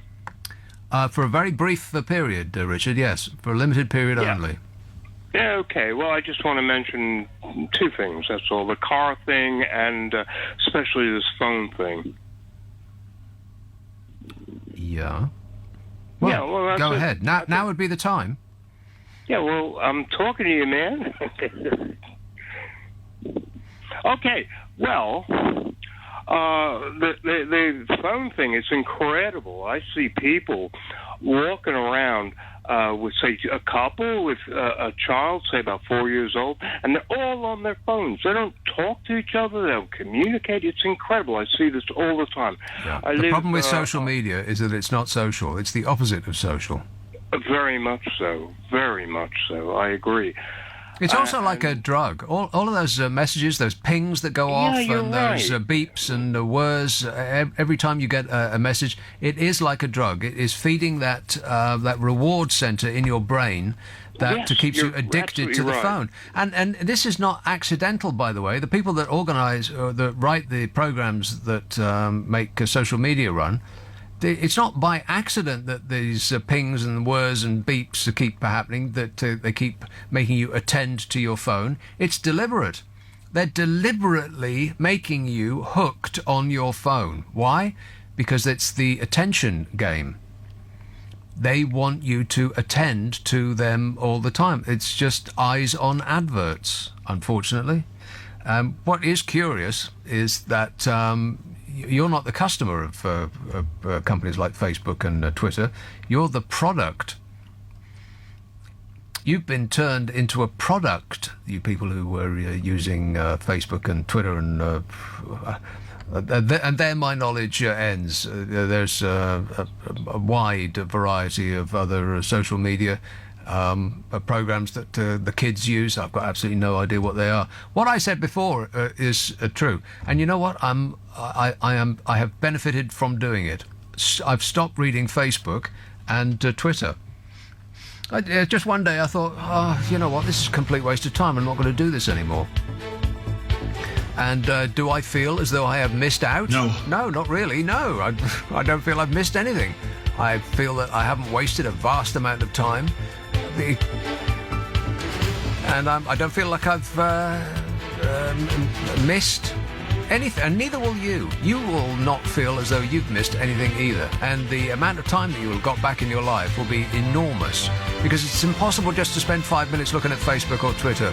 You look at it for 5 minutes, and an hour goes by in the blink of an eye. So if you learned nothing else from this show, you will have learned nothing else from this show. You're welcome. Malcolm says, I reckon when Donald Trump washes his hair, he puts it on 40 degrees delicates. And he puts it in the tumble dryer, from the looks of it. It's very foofy. Nick says, with Trump trying to take the Saudi oil deal that could otherwise come to the UK, how about we use the Trump playbook and threaten war? Well, I don't think the war thing has got anything to do with the Saudi oil deal. And it can't come to the UK, not according to the rules of the FTSE 100, where you have to put up, I think it's 25% of your company in order to get listed.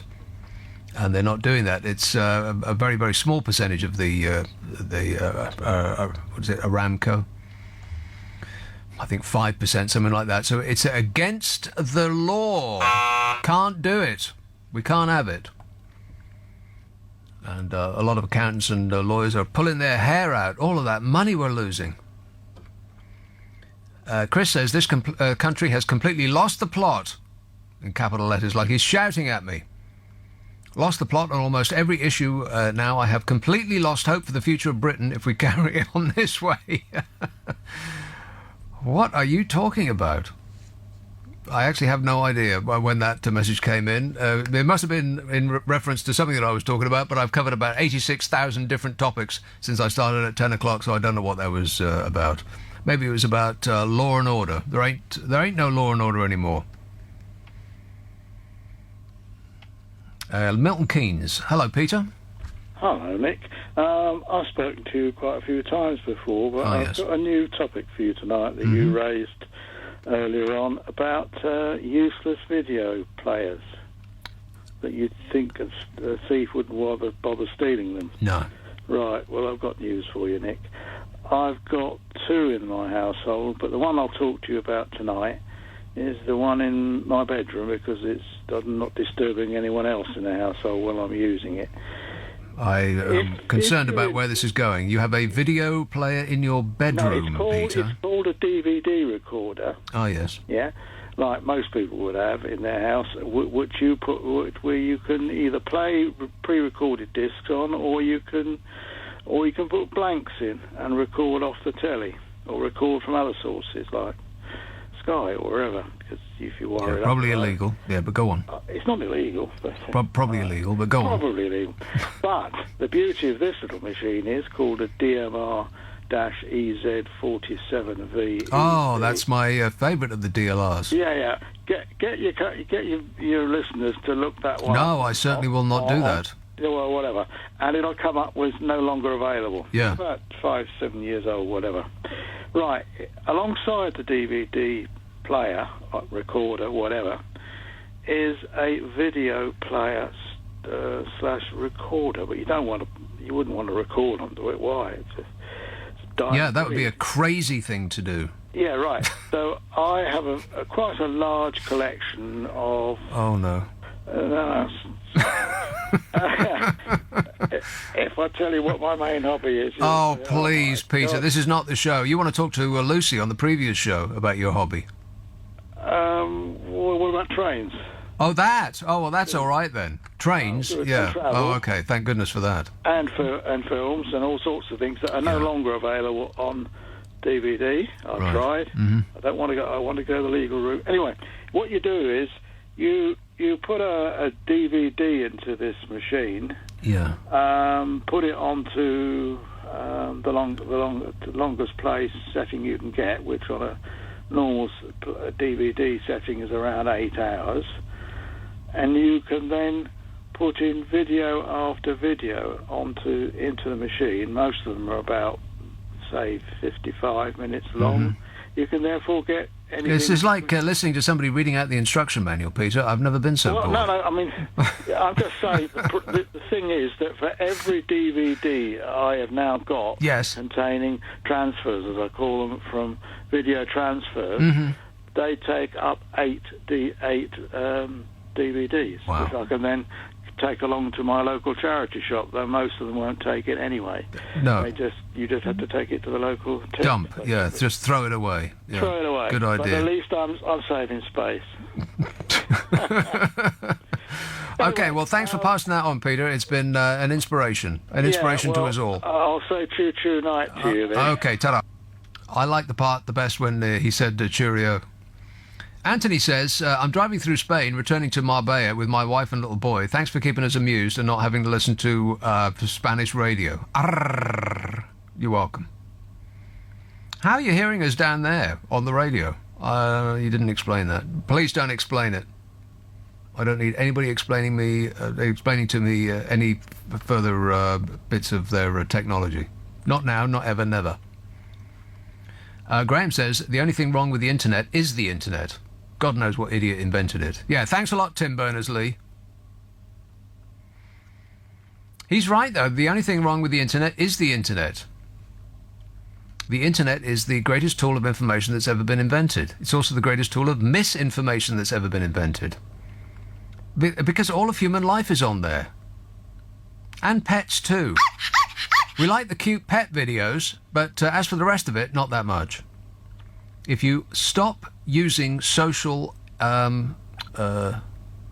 media, I think my brain's melting. If you stop using social media, then you'll find that you are a happier and more fulfilled person. I bet you'll find that that's correct. I did, and I guess I don't feel happy.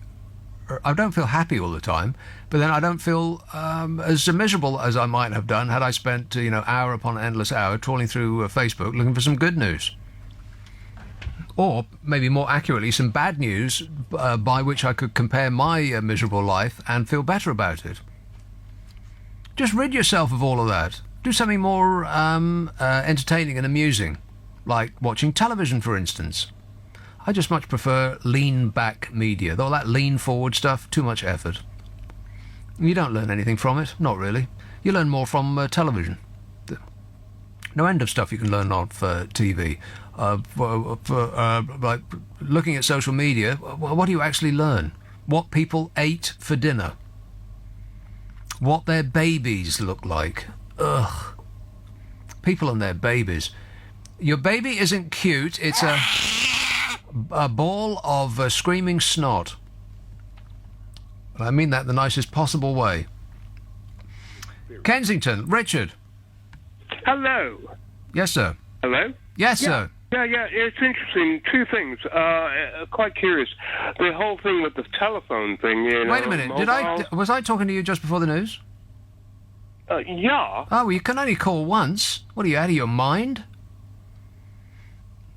Have you not read the rules?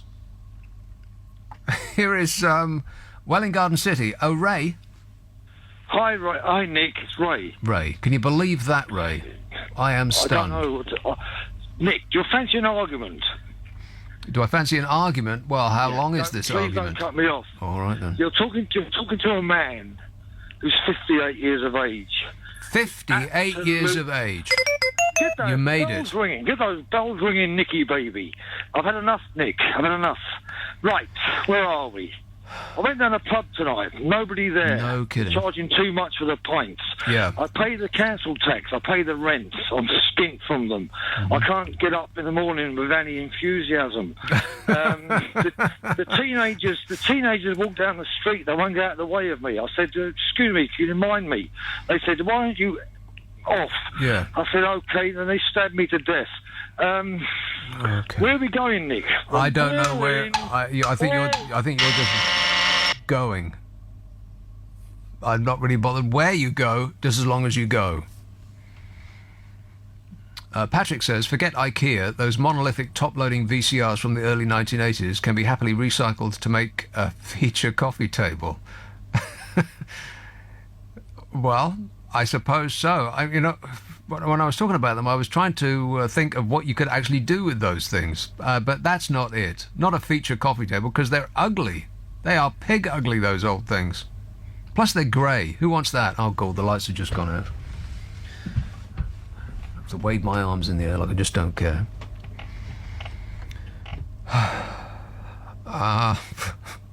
Sometimes, sometimes calls just throw you off track just a little bit. I'll mentally regroup and come back, and then it'll make much more sense, probably. Listen to him. He knows everything. Here's calling Liverpool. Oh, Aaron. Hi, Nick. You all right? Yeah, good, thanks. You're having a couple of weird calls tonight, aren't you? A couple? So, yeah, I'm just calling up just really 2 points ahead you made as I've just been driving back from me and my girlfriend, just been the pictures. One was you mentioned about, I suppose, social media or the internet and being a stream of information, and whereas newspapers, I don't know, I didn't really catch, I think I caught the tail end, but you're saying newspapers, I think your point was newspapers are better because there's, I think you called it a Guardian, and I guess my point on that was just kind of, I wouldn't call an editor in many newspapers I can think of without mentioning names of newspapers, especially one in Liverpool that we don't really hold favour to. I wouldn't class an editor as a Guardian. I'd more class them as someone who basically makes sure that whatever's being printed is going to make the money and is in line with the ethos of that newspaper. No, I agree with that. I agree. But there is a certain barrier that you have to reach, a certain level of truthfulness that you have to reach before you can, usually, I mean, not always, of course, but usually, before you get your piece printed in a newspaper. Whereas the internet, anybody can write anything at all, and it all appears to have the same level of quality, of truthfulness.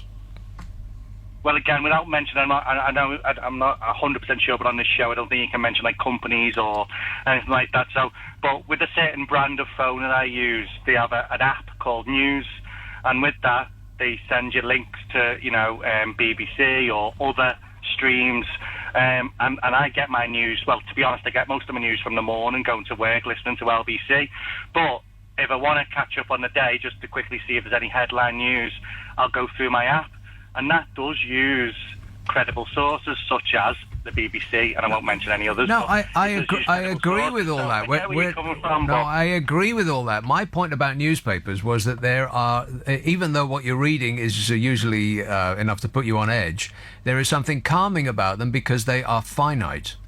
Whereas the internet is infinite, and so there is no end to your news source. There is no end to the news stories. Whereas they can only put so much news in a newspaper, and you know where the end is. It's on the back page, and you can tell how far you got to go before the end is. I mean, imagine if you were reading a book, but you didn't know how long it was. It would make you feel uncomfortable, right? Because you didn't know if you were in for 1,000 pages or 10. So it's nice to know where the end of a book is, and you can see it if you are holding the book in your hand. Where if it's on an e-book, you don't have that same physical sensation. And I agree that everything that is available in a newspaper is also available online.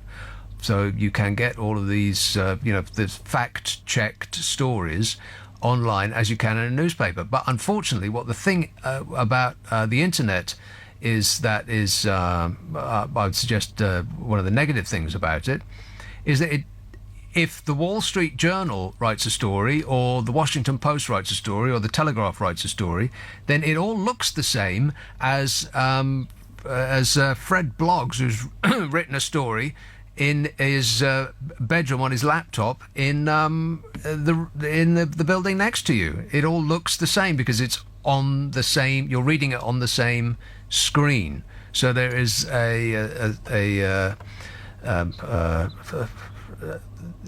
sense of equivalency which should not exist, but appears to do so because it's online. That was what I was saying.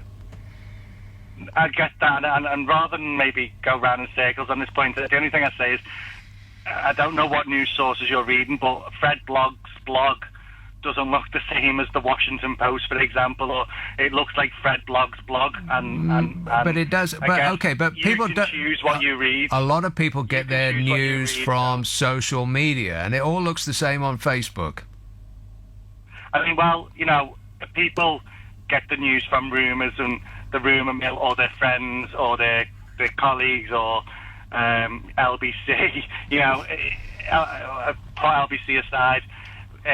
Social media is just another way of communication outside of the conversation of a telephone or seeing someone on the street. It's just another form of conversation. If someone bases their news on social media, then obviously they need to maybe learn the lesson that that's not a news forum. But that really isn't my passion, to be honest with you. I mean, I was just kind of saying I don't really agree about newspapers. I'm not saying newspapers are bad, but I don't see editors as the gatekeeper. I think I've seen a lot of rubbish posted in, again, certain newspapers that turn out to not be true at all. My second, more probably passionate point was, again, I don't know if you were making this point, but it sounded like you were saying your view should be potentially to legalise drugs. I think that the war on drugs is a failure, and it doesn't look to me as though it will ever be a success. So what's the point in continuing down that road? Why keep doing the same thing that doesn't work? So what, either stop what you class as the war on drugs or legalise it? Is that what you mean? I would think that certain things should be legalised, yes. I mean, why stop at alcohol and cigarettes? The two things that kill more people than probably cancer and AIDS combined. I mean, cigarettes have killed hundreds of millions of people. Why is that legal? I agree with you. So instead of saying there are two negatives make a right, why is alcohol and cigarettes legal? So you know what, if that's legal, we should make drugs. Let's say, why not learn from our mistakes that, you know, alcohol is ingrained in Western society and there's nothing we can do about that. America tried to do it and you can't get rid of alcohol. Exactly. Prohibition does not work. We made a mistake in the past. Of allowing cigarettes to be legal. Mm-hmm. Again, it's not something we can just overturn overnight. But why not learn from our mistakes and not go down the same path and make drugs illegal? Now, I get what you're saying about the war on drugs never working, but it will be potentially a never-ending battle. But I'd rather have a government that continuously tries to stop drugs getting on the street and gives me say I was a parent, gives me a moral high ground with my children to say, no, drugs are illegal, you can't take drugs, it's bad for you. Yeah, parents are saying that all the time, Aaron, and their kids aren't listening to them. Yes, they are. No, they are not. In my life. They are not listening to them. Drugs in my life, and I grew up in a society that took drugs. My friends. Yeah, but your experience is irrelevant to the generalisation that you're trying to make. Just because you didn't doesn't mean to say that the young people in society aren't. Yeah, exactly. So your opinion is irrelevant because you've just said kids aren't listening to the parents. Well, I'm telling you. No, it's not an opinion, though. It's a fact. No, it's not. That's an opinion. It absolutely is. Some kids don't listen to the parents. Some kids do. But that's just one example. So that gives me a moral high ground to say, no, it doesn't. Don't take drugs, they're bad for you. Yes, it does. If the government says it's illegal, it gives me a moral high ground. Of course it does. If the government gives says you a moral high ground. And what does it look like from your moral high ground when everybody underneath you is out of their minds on things they don't even know what it is when they've taken them? What's the point of being on the moral high ground and saying no, no, no, when nobody's paying any attention? Well, my children will pay attention. So you got absolutely no idea what your children are going to do because they're human beings with minds of their own. You've got no clue what they're going to do. Absolutely, and they've got minds of their own. If they want to break the law, they can, and that's absolutely right. And my friends do, and I do not judge them one bit. If people want to take drugs, that is their choice. But to go out there and say, yeah, we know what, carte blanche, do what you want. Here's some drugs, and we're not going to make it illegal anymore. You're just going to open the floodgates of the same issues you've had with alcohol and cigarettes. Well, I'm afraid that's not true, Aaron. In countries that have a more enlightened approach to drugs, they have not had this open the floodgates as you've described. I mean, look at Portugal. Portugal have legalised most drugs, as far as I'm aware. They haven't had any negative effects of any kind whatsoever. Look at the states in America that have legalised marijuana. All they appear to have done is increase the tax take with which they have spent on things that people actually want, rather than spending hundreds of millions of pounds for fighting a war that they'll never win. What's the point of that? I mean, we don't have an unlimited amount of money. It would be a good idea if we spend it a little bit better. Turning away people from the NHS because we can't afford to fix their knees and their hips and their eyes. What kind of a country is this? We have an open checkbook to fight a war that has never succeeded anywhere it's ever been fought. That seems to be a nonsensical list of priorities. I don't get it. And this idea that the government or people in authority can say, don't take drugs, and the kids will say, oh, well, right enough. You're speaking to me from a position of moral authority, therefore I'll do exactly what you say. I mean, maybe you weren't a child once, Aaron, but I was, and I can remember that's the last thing you wanted to do, to pay attention and to obey authority. You wanted to do the opposite of that. And the government continuing to say, well, we're sending out a strong message. No, they aren't. They're sending out a message that is not strong. It's weak because nobody's paying any attention. The kids know that the government is lying to them. The government's message has always been, if you take drugs, or if you smoke marijuana, for instance, then you'll be injecting heroin into your eyeballs within the hour. It's very dangerous. Don't do it. And kids do it, and nothing much happens to them, and so they just disregard anything that the government says about anything from that moment on, because they know they're being lied to. So this notion that the government continues to, plough this furrow, then things will eventually come right, is just preposterous. Of course it won't. People are overdosing and they're taking drugs and having negative reactions to them, not in spite of them being illegal, but because they're illegal. You're not going to stop young people from taking drugs any more than you're going to stop old people from drinking whiskey. It's just not going to happen. And really, why should it? What's it got to do with the government, what we do with our bodies? I never really understood that part. Who made them in charge of what we get to do in the privacy of our own homes? What's it got to do with them? Why does Theresa May get to decide what you can and cannot put in your own mouth, for instance? I mean, it is bad for you to eat cake. Undoubtedly. Millions of people are dying from diabetes and the effects of being overweight all over the world. But it's not illegal. It's undoubtedly bad for you. It's bad for me to bash my head against the wall, but it's not illegal. It's bad for you to breathe the air in the centre of London, or in the centre of Liverpool, or Manchester, or any other place where cars congregate.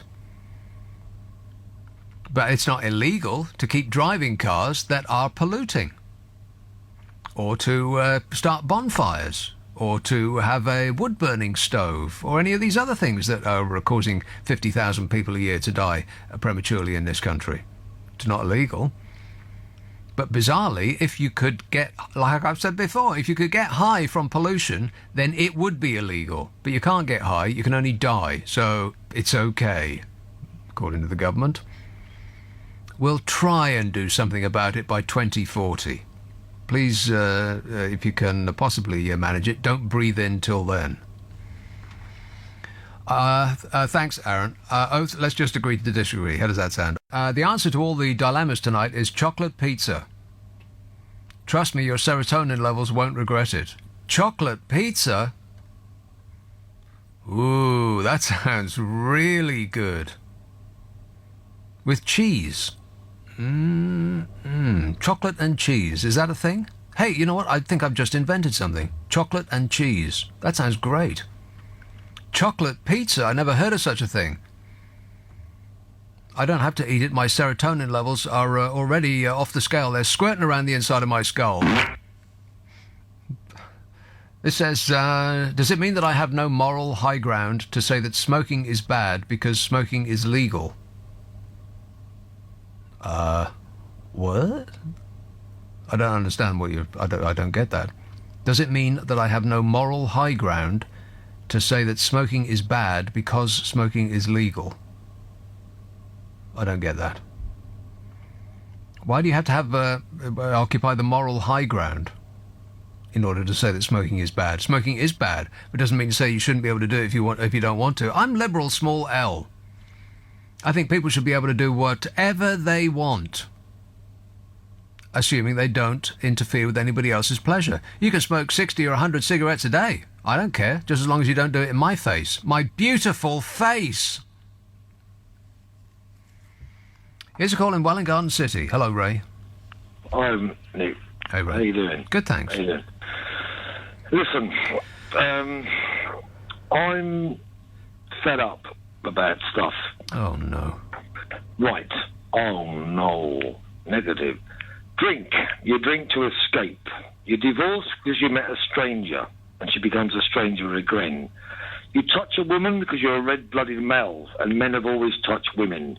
Kids are lost because they've got no example. MPs don't lead by example. They're just self-sufficient. What else is there? We've got no insects, because next there'll be birds and voles and rabbits. And then there'll be what else? Trump is an ego narcissist. We always do what we shouldn't do. You're asking the question to be blah, blah, blah for the next 20 years. We can blah, blah, blah till the cows come home. Yeah. And we ain't getting nowhere. Why don't we just realise that we're cavemen and we should not have left the village? We shouldn't drive cars and pollute the atmosphere. And we shouldn't be going on and on and on about what's wrong and what's wrong. Because everything was right once till we mucked it all up. With money. Right. This just it sounds like random thoughts. You're like a random thought generator. It's like you've written a lot of thoughts down on a piece of paper, you've cut them all up and thrown them in the air, and you're just reading them. You're just like playing pickup sticks, just reading whatever you pick up next. What the hell are you talking about? I don't know, Nicholas. Well, I certainly am glad that you called me then. He's got no idea what he's talking about. But it doesn't prevent him from having a strong opinion. Josh says, all of these people wasting their time on the internet, they should spend it smoking weed and getting more enlightened, man. Want to score some pot? Yeah, that's probably not a good idea. I'm not encouraging people to take illegal drugs or any other kind of drug. They shouldn't take cigarettes, or you shouldn't have alcohol in your life, and you shouldn't watch television. None of those things are actually good for you, but it doesn't. It just seems bizarre to me that the government will dictate which one of those you are allowed to do and which one you aren't allowed to do. What's it got to do with them? I mean, I walk around the centre of London. I know that's bad for me for a wide variety of reasons. The air is unbreathable. You're likely to get acid thrown at you around every corner, but I still continue to do it anyway. It's not illegal just because it's bad for me.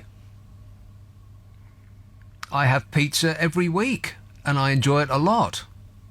But now I'm going to be thinking about chocolate pizza all the time. I haven't stopped thinking about it since I read that out just now. That sounds fantastic. Is that a thing? Chocolate pizza?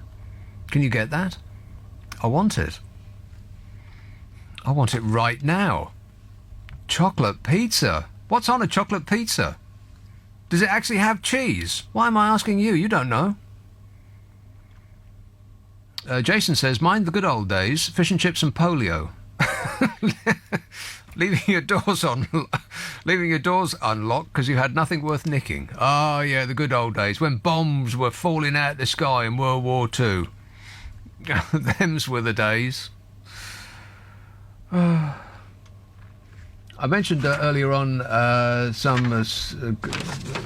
tale of woe in Dubai. There's another excellent reason not to go to Dubai on holiday. Don't go to Egypt either. And this is almost like a perfect circle because we're back around to where it was when I was, it seemed like many, many hours ago. But there must be some intervening, or there must be something in between the kind of it looks lax, it looks laissez-faire, it looks like we don't much care about law and order anymore. And I know that makes me sound like a right-wing blowhard, but I'm not. It's just that there must be something in between what we're doing and what they're doing in Dubai, for instance. A British man has told how he was jailed in Dubai for more than 2 months and trapped there for 2 years after a row over a £2 taxi fare. David Ballantyne, 46, also ended up homeless and slept in hotel toilets after his savings ran out while he waited for his court hearing in the UAE. He said his nightmare began when he jumped into a cab with his friends. Before seconds later, they told the driver to stop over confusion about which of the group was supposed to be in the car. He said he dropped the money that they owed the cabman through the window of the car before he went back to his friends. He then claimed the driver disputed that he had paid them. And he jumped out of his taxi and attacked them before a police officer stepped in and, of course, arrested the British man, just as you would expect. He was later jailed for 69 days for supposedly not paying the fare, which he claims that he did pay. He dropped the money through the window. And he said to the cab driver, "There's the money." And the cab driver says, "No, that's my money." Now that, in this country, would be an altercation that would be handled in the correct manner, probably by the police, just ignoring it and telling you to move along, please. but not in Dubai. Over 2 years. He was essentially incarcerated for over 2 years. They took his passport away. He couldn't leave the country. And they chucked him in jail for 69 days for a cab fare amounting to £2. £2. That seems like they've gone a little bit too far. Or they haven't come far enough. That's probably more accurate. We've gone too far. They haven't come far enough. There must be something in the middle. He was convicted for not paying the taxi fare before being deported after serving a 69-day jail term. And that's not counting the 2 years it was before they actually threw him in jail. They took his passport away. He couldn't leave the country. And he said, and you will probably not be surprised by this, that the UK government did nothing to help him. Of course they didn't. The head of a campaign group called Detained in Dubai helped Mr. Ballantyne through his ordeal. And this fellow is Scottish, and so he was talking to the Daily Record in Scotland. He said, this man is part of a class action taken against the UK government for failing in their duty to care to British citizens. And the details of this man's ordeal came after reports of a string of British nationals being harshly treated by authorities in Dubai, and yet people still go on holiday there. Why are you doing that? Why would you fly over Europe to go to Dubai on holiday? They got shops there. It's fantastic. I don't get it. It does mystify me. And if you get into trouble over there, the UK government is not going to help you. Even though, annoyingly, you are paying for them through your taxes. And they still won't help you. Oh, they'll leap into action if you're BP or GlaxoSmithKline or BAE, but not if you're just some helpless British citizen. And that is all your fault, because you have not taken the precaution of becoming a multinational organisation. It's all about the money, honey. But there's got to be some intermediate point between where they are and where we are. Unless I'm getting it all wrong, in which case you can correct me. Notting Hill. Hello, Jasmine. Hello, hi. Jasmine. Hi. I just wanted to follow up on the chocolate pizza text. Basically, my brother was the one who basically, the text was sent on behalf of him who's driving. And just to clarify, just so there are no misunderstandings, chocolate pizzas do have chocolate, but they don't have cheese. They're still really good, though. And they're a thing. They're like a real thing. They don't have cheese. No. But doesn't that sound like it would be a good combination, chocolate and cheese? I think it's worth trying. I mean, Domino's do it. We could suggest it to Domino's. I think an LBC special would be the one, mate.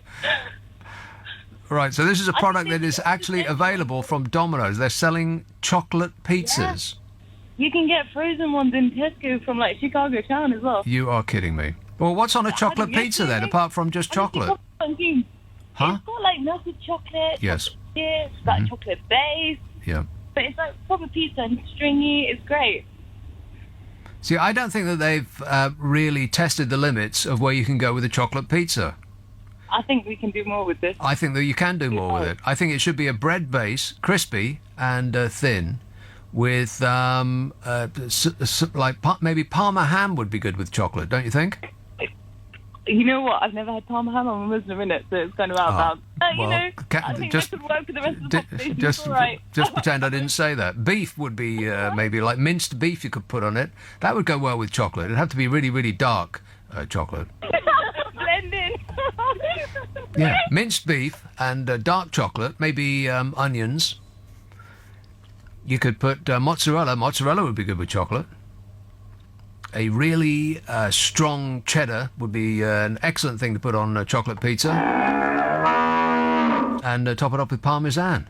I think I've just invented pizza. But tomato, probably not. You're probably going to have to get something... Because some pizzas have a cream sauce rather than a tomato sauce, so that's probably the way to go. Like a cream sauce with some strongly flavoured meat. I would go with Parma ham. You don't have to have Parma ham, Jasmine. I completely understand. Lashings of hot chocolate and all of the rest of it on top. That sounds fantastic.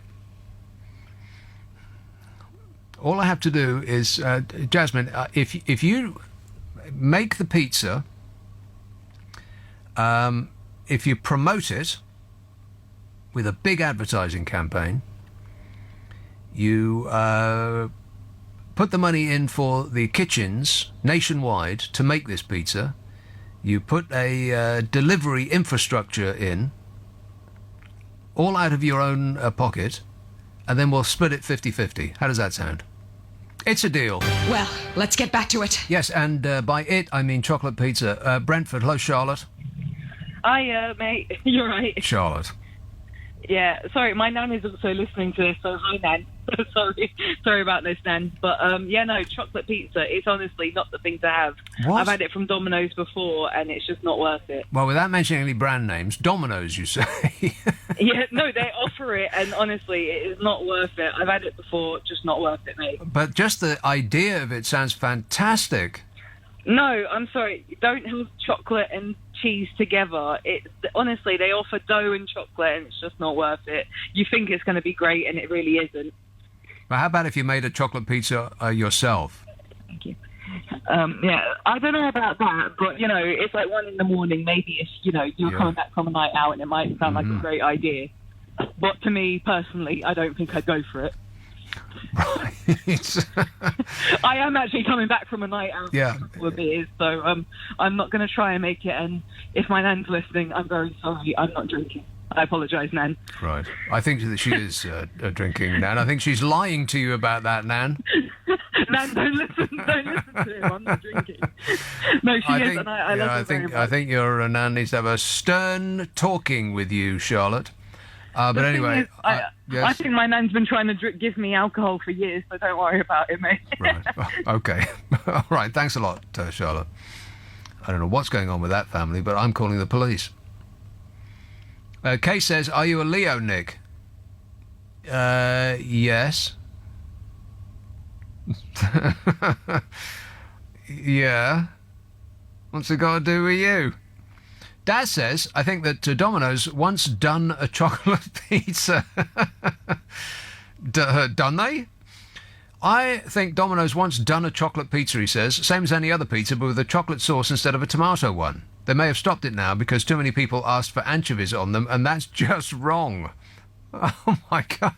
Anchovies and chocolate? Disgusting. That is wrong. Any fool know that anchovies or any kind of fish don't go with chocolate. Meat, on the other hand, that sounds fantastic. I am not being put off by this. That sounds like the greatest food that's ever been invented, because it's dinner and dessert all in one go. Oh, all on the same plate. Less washing, everything. Now, I don't know anything about Domino's Pizza. I don't think I've ever had a Domino's Pizza, but I'm sure it's an excellent product in every regard, particularly if they're advertising with us. But a chocolate pizza that you make yourself, oh, that sounds unbelievably good, doesn't it? Let's have Ealing. Hello, Anthony. Oh, hello, Nick. Well, a number of points about your pizza. I mean, you and I have both spent some time in Italy, and we know you never get chocolate pizzas in Italy. Wow. You get the real thing, which no British company or American company can equal, and you pay twice as much here as you would there. Now, you know that. And cheese and chocolate, well, it's recommended that you don't even eat them in the same evening because they can cause migraine. There's nothing worse for people susceptible to migraine than eating cheese and chocolate. Well, I'm sorry if this particularly sounds selfish, Anthony, but I don't care about people with migraine because it won't cause migraine in me. Well, you sound like a conservative, and you're supposed to be left-wing. but never mind. No, wait, I'm not supposed to be anything. People assume that I'm left-wing because every now and again I will say a liberal small L. I will express liberal small L opinions. But I'm not a loony liberal left-winger about everything. You pick and choose depending on what it is that you're talking about. Otherwise, that just implies that you haven't thought about anything. If you describe yourself as right-wing about everything, that means you haven't thought about anything. But just because some people get ill on taking chocolate and cheese at the same time doesn't mean to say that I can't enjoy it. That sounds like a fantastic combination. I mean, you get if you order a cheese plate in a restaurant, sometimes honey comes with it. So obviously, or quince jelly. So sweet and cheese is a well-known combination, Anthony. So I'm not crazy in thinking so. Well, the thing is, what do Diamond Pizzas or anybody else know in this country about making pizzas? You and I have both been to Italy. We know what a real pizza looks like. It's not full of toppings. And Diamond Pizzas, they're run by an American religious organisation. You know that. I don't know about Diamond Pizzas. I never heard of Diamond Pizzas. But let's not start picking fights with multinational corporations. Diamond Pizzas I never heard of. They've probably got an excellent product in every regard as well. But as for the purity of an Italian pizza, you know what? I prefer an American pizza. I like pizzas with a lot of stuff on them. You go to Italy and you ask for a pizza, and it's got it's a crispy base that is so light and thin it almost doesn't exist, and it's been shown sauce from a distance. There's no actual sauce on it. It's just has the smell of sauce. And the lightest scattering of cheese. That's not a pizza to me. That's a penance. It's not a pizza. It's a penance. No, I like a pizza with a lot of stuff on it. I don't care what they have in Italy. Italian food. The thing with Italian food is it doesn't matter where you go or how much you pay for your meal. It's always the blooming same. I know people start hyperventilating about Italian food, but it's just a little bit boring. It's just a little bit dull to me. I mean, I've spent quite a lot of time in Italy, maybe a month or so in total, maybe a bit more. And pretty much every meal I had there was the bloomin' same. And the thing with this country is that you can get any food you like from anywhere in the world. The thing with Italy is that everywhere you go, it's Italian food, which is fine for a limited period of time. Although my favourite restaurant of all time is in Florence. And it's not even a restaurant, it's just a sandwich bar. There's maybe 2 seats in there, and that's about it. Best sandwiches I've ever had in my entire life. It's like they put drugs in these sandwiches. They were so fantastic. Groovy. I discovered it on the first day, and I ate there every single day. That's pretty much the only thing I ate in Florence was sandwiches. Oh, they were fabulous. Oh, Joanna's just sent me a definitive recipe for chocolate pizza. I'll look it up on the World Wide Web at my convenience when I'm, not working. Mike says, try a quarter pounder with... Oh, that's the silliest thing I've ever heard. That sounds awful. Try a quarter pounder with after eights as a top layer. Let me think about that for a second. No. And Lou says, dark chocolate and chili pizza. Well, chili and chocolate works. And, okay, this is getting silly. Daniel says, I've always fancied marshmallows on a pizza for some reason. Well, that's because you're crazy. That's the reason. And Kay says, I want a strawberry jam and cheese pizza. Well, yeah, maybe. I'll tell you what is good is a strawberry jam and a fried egg sandwich. You can try one of those and thank me later. No, wait, I've changed my mind. You can thank me now. If you have an iPhone, then you can stick our iPhone app in it. And you can listen to us here, there and everywhere, baby. You can listen back to an entire week of shows on LBC, including this super show here, which you might want to skip past the first 20 minutes of.